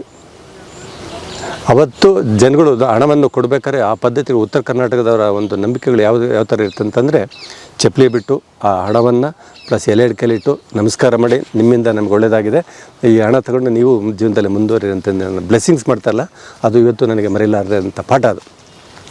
ಅವತ್ತು ಫಸ್ಟು ಚಾಲೆಂಜ್ ಬೋರ್ಡ್ ಪಾಸ್ ಆಯಿತು 87ರಲ್ಲಿ. ಅದಾದಮೇಲೆ ಆ ಊರುಗಳಲ್ಲಿ ಎಂಥ ಕರೆ ಅಂದರೆ ನನ್ನದೊಂದು ಸಣ್ಣ ಜಾವ ಗಾಡಿಯಲ್ಲಿ ಹೋಗ್ತಾಯಿದ್ದೆ ನಾನು. ಅದು ಹಳೆಯ ಗಾಡಿ, ಜಾವ ಗಾಡಿಯಲ್ಲಿ ಸೌಂಡ್ ನೋಡಿದ ತಕ್ಷಣ ಚಾಲೆಂಜ್ ಜಿಯಾಲಜಿಸ್ಟ್ ಕಣೋ ಇವರು ಅಂತಂದೇಳಿ ಅನ್ನೋರು. ಇದೆಲ್ಲ ಆದಮೇಲೆ ಒಂದಷ್ಟು ಬೈಕ್ನ ಹೊಸದು ಬೈಕ್ ತೊಗೊಂಡೆ ಅದೇ ದುಡ್ಡಲ್ಲಿ. ಆ ಥರ ಕಂಟಿನ್ಯೂ ಒಂದು 15 ಬೋರ್ಗಳು ಸಿಕ್ಬಿಟ್ಟು ನನಗೆ ಅವಾಗ ಥರ ಒಂದು ಬದಲಾವಣೆ ಘಟ್ಟ. ಆ ಬೈಕು ನಮ್ಮದೇ ದುಡ್ಡಲ್ಲೇ ಬೈಕ್ ಅಂತ, ಅಂದರೆ ಅವ್ರ ಚಾಲೆಂಜ್ ದುಡ್ಡಲ್ಲೇ ಅವ್ರು ಕೊಟ್ಟಂಥ ಬೈಕು. ವಿತಿನ್ 1-2 ತಿಂಗಳೊಳಗೆ ನನಗೊಂದು ನೇಮ್ ಫೇಮ್ ಎಲ್ಲ ಬಂತು. ಎಲ್ಲೇ ಅವ್ರು ನಮಗೆ ಮೌತ್ ಟು ಮೌತ್ ಅಂತ ಹೇಳ್ತೀವಿ. ಯಾವುದೋ ಚಾ ಅಂಗಡಿಯಲ್ಲಿ ಕುತ್ಕೊಂಡಾಗ ಆ ರೈತ ಹೇಳ್ತಾನೆ, ನನಗೆ ದೇವರಾಜ ರೆಡ್ಡಿ ಅಂತಂದೇಳಿ ಚಿತ್ರದುರ್ಗದ ಬಂದಿದ್ರು ಕಂಡ್ರೆ ಆ ಮನುಷ್ಯ ಏನು ಮನುಷ್ಯ ಮರಯ, ಪಾಯಿಂಟ್ ದುಡ್ಡಲ್ಲಿ ಏನಿಲ್ಲ, ಬಂದು ಪಾಯಿಂಟ್ ಮಾಡಿದ್ರು, ಬೋರ್ವೆಲ್ ಮಿಷಿನ್ ತಂದರು, ಕೊರೆಸಿದ್ರು, ನೀರು ಬಂತು. ಈ ಥರದಲ್ಲಿ ನಮಗೇನು ಸಿಕ್ತಲ್ಲ, ಅದು ನೇಮ್ ಫೇಮ್ ಅಂತ ಹೇಳ್ತೀವಲ್ಲ. ಹಾಗಾಗಿ ಉತ್ತರ ಕರ್ನಾಟಕದ ಮಂದಿಗೆ ನಾನೊಂದು ದೊಡ್ಡ ಧನ್ಯವಾದ ಹೇಳಲಿಕ್ಕೆ ಇಷ್ಟಪಡ್ತೀನಿ. ಅವತ್ತಿಂದ ಸ್ಟಾರ್ಟ್ ಆಗಿರ್ತಕ್ಕಂಥ ನನ್ನ ಕೆರಿಯರ್ ಒಳಗೆ ನನಗೆ ಗ್ರಾಫು, ರಿಸಲ್ಟು ತುಂಬ ಒಂಥರ ಇನ್ನೂ ಥರೋನೆಸ್ ಬಂತು. ನನ್ನನ್ನು ಯಾರೂ ಕರೆದಿರ್ತಕ್ಕಂಥ ವ್ಯಕ್ತಿನ ಇಷ್ಟು ಬೇಡಿಕೆ ಕೊಟ್ಟರು ಅಂದಮೇಲೆ ಆಮೇಲೆ ಚಿತ್ರದುರ್ಗ ಜನ ನಮ್ಮ ಸೆಕೆಂಡ್ ಅಕ್ಸೆಪ್ಟ್ ಮಾಡ್ಕೊಂಡಿದ್ದು. ಫಸ್ಟ್ ನನ್ನ ಬಳ್ಳಾರಿ ಜಿಲ್ಲೆಯಲ್ಲಿ ನನಗೆ ಹೋಮ್ ಟೌನ್ ಅಂತ ಹೇಳಬೇಕು, ಅಷ್ಟು ಇಷ್ಟಪಟ್ಟಂಥದ್ದು ಎಲ್ಲ ಕಡೆ ಆಯಿತು. ನೀರನ್ನ ಜಲವನ್ನು ಹುಡ್ಕುವಂಥ ಕೆಲಸ, ಬ್ಯಾಗ್ ಹಾಕ್ಕೊಳ್ಳೋದು, ತಿರುಗ್ತಾ ಇರೋದು ಕೆಲಸ. ಬೆಳಗ್ಗೆ ಹಾಕ್ಕೊಂಡು 6 ಗಂಟೆ ಹಾಕಿರ್ತಕ್ಕಂಥ ಶೂ ರಾತ್ರಿ 10 ಗಂಟೆ ಆದರೂ ಬಿಚ್ತಾ ಇರಲಿಲ್ಲ. ಬೆಳಗ್ಗೆಯಿಂದ ಬರೀ ಪಾಯಿಂಟ್ ಮಾಡೋದು, ಬೋರಲ್ಲಿ ಕೊರಿಸೋದೆ. ತಲೆ ಒಳಗೆ ಇರ್ತಕ್ಕಂಥದ್ದು ಅಷ್ಟೇ. ನಾವು ಮೊಬೈಲ್ ಬಂದಾಗ ಒಂದು ಮೊದಲು ಓಲ್ಡು ಸೆಟ್ ಇತ್ತು, ಆಮೇಲೆ 2G ಬಂತು, 3G ಬಂತು, 5G ಬಂತಂದ್ರೆ ನಾವು ಇನ್ಸ್ಟ್ರುಮೆಂಟು ಚೇಂಜ್ ಮಾಡ್ಕೊಂತ ಹೋಗ್ತಾಯಿದ್ದೆ. 2 ವರ್ಷ ಆದಮೇಲೆ ಹೊಸ ಮೀಟ್ರ್ ತರ್ತಾಯಿದ್ದೆ, ಇನ್ನೂ ಅಡ್ವಾನ್ಸ್ಡ್ ಮೀಟ್ರ್ಗಳನ್ನ. ಒಟ್ಟು ನನ್ನ ಉದ್ದೇಶ ರೈತರಿಗೆ ನೀರು ಕೊಡಬೇಕು, ಭೂಮಿಯನ್ನು ಹಸಿರು ಮಾಡಬೇಕು, ಎಲ್ರಿಗೂ ನೀರು ಕೊಡಬೇಕನ್ನೋದು ಅಷ್ಟೇ ಒಂದು ಟಾಸ್ಕ್. ನನಗೆ ಅಷ್ಟೇ ಆಲೋಚನೆ. ನಾನು ಓದಿದ್ದೀನಿ, ನನ್ನ ಹತ್ರ ನಾಲೆಡ್ಜ್ ಇದೆ, ಇನ್ಸ್ಟ್ರುಮೆಂಟ್ ಇದೆ. ರೈತರು ಪಾಪ ಕೇಳ್ತಾ ಇದ್ದಾರೆ, ಅವ್ರಿಗೆ 50-100 ರೂಪಾಯಿ ಜಾಸ್ತಿ ಕೇಳಿದ್ರು ಕೊಡೋಕೆ ರೆಡಿ ಇದ್ದಾರೆ. ನಾನು ಒಟ್ಟು ನೀರು ಕೊಡಬೇಕು ಅಷ್ಟೇ ನನ್ನ ಮೈಂಡಲ್ಲಿ ಇದ್ಬಿಟ್ರೆ, ಆ ಥರ ನಾವು ಕುಡಿಯೋ ನೀರು, ಕಾರ್ಖಾನೆ, ಎಲ್ಲ ಕಡೆಗೂ SC/ST ಕಾರ್ಪೊರೇಷನ್, BCM ಕಾರ್ಪೊರೇಷನ್, ದಶಲಕ್ಷ ಕೊಳವೆ ಬಾವಿಗಳು, ಎಲ್ಲ ಸ್ಕೀಮ್ಸಲ್ಲೂ ದೇವರಾಜ ರೆಡ್ಡಿ ಅಂತ ಹೇಳಿ ಪಾಪ್ಯುಲರ್ ಆಯಿತು. ನಾನು ತಮಿಳ್ನಾಡಂತೂ ಸುಮಾರು ಕೆಲಸ ಮಾಡ್ತಾ ಬಂದೆ. ನನಗೆ ಗೊತ್ತಿಲ್ಲ, ರಾಜ್ಯ ಎಲ್ಲ ಹೊರ ರಾಜ್ಯಕ್ಕೆಲ್ಲ ಹೋಗ್ಬಿಟ್ಟೆ ನಾನು. ಆಂಧ್ರದಲ್ಲೇ ತುಂಬ ನನ್ನ ಸ್ವೀಕಾರ ಮಾಡಿಕೊಂಡ್ರು. ಆಗ ಡೀಪ್ ವೆಲ್ ಎಕ್ಸ್ಪ್ಲೋರ್ ಅಂತ. ಈ ಮನುಷ್ಯ ಬಂದರೆ ಎಷ್ಟೇ ನೀರು ಕೆಳಗಿದ್ರು ನೀರನ್ನ ಹುಡ್ಕೊಡ್ತಾರೆ ಅನ್ನೋ ಒಂದು ಹೆಸರು ನನಗೆ ಕ್ರಿಯೇಟ್ ಆಯಿತು. ಎಲ್ಲ ಕಡೆಗೆ ಹೆಸರಾಯಿತು. ಮನೆಯಲ್ಲೂ ಒಳ್ಳೆ ನಮ್ಮ ಮಗನ ಓದಿಸಿದ್ದಕ್ಕೆ ಒಳ್ಳೆ ಸಮಾಜಕ್ಕೂ ಒಂದು ಒಳ್ಳೆ ಕೆಲಸ ಮಾಡ್ತಾನೆ, ನಮಗೂ ಒಂದು ಹೆಸರು ಬಂತೊಳ್ಳೆ. ಅವರು ಬೆಂತಾಡ್ತಾಯಿದ್ರು ಮನೇಲಿ, ಹೆಣ್ಮಕ್ಳು ಎಲ್ಲರೂ ನಮ್ಮನ್ನು ಎನ್ಕರೇಜ್ ಮಾಡ್ಲಿಕ್ಕೆ ಸ್ಟಾರ್ಟ್ ಮಾಡಿದ್ಮೇಲೆ ನನಗೂ ಒಂದೇ ಅಜೆಂಡಾ, ನೀರು ಕೊಡಬೇಕು, ಇಡೀ ಭೂಮಿನ ಹಸಿರು ಮಾಡಬೇಕು, ಅಷ್ಟೇ ಒಂದು ಗೊತ್ತಿದ್ದು.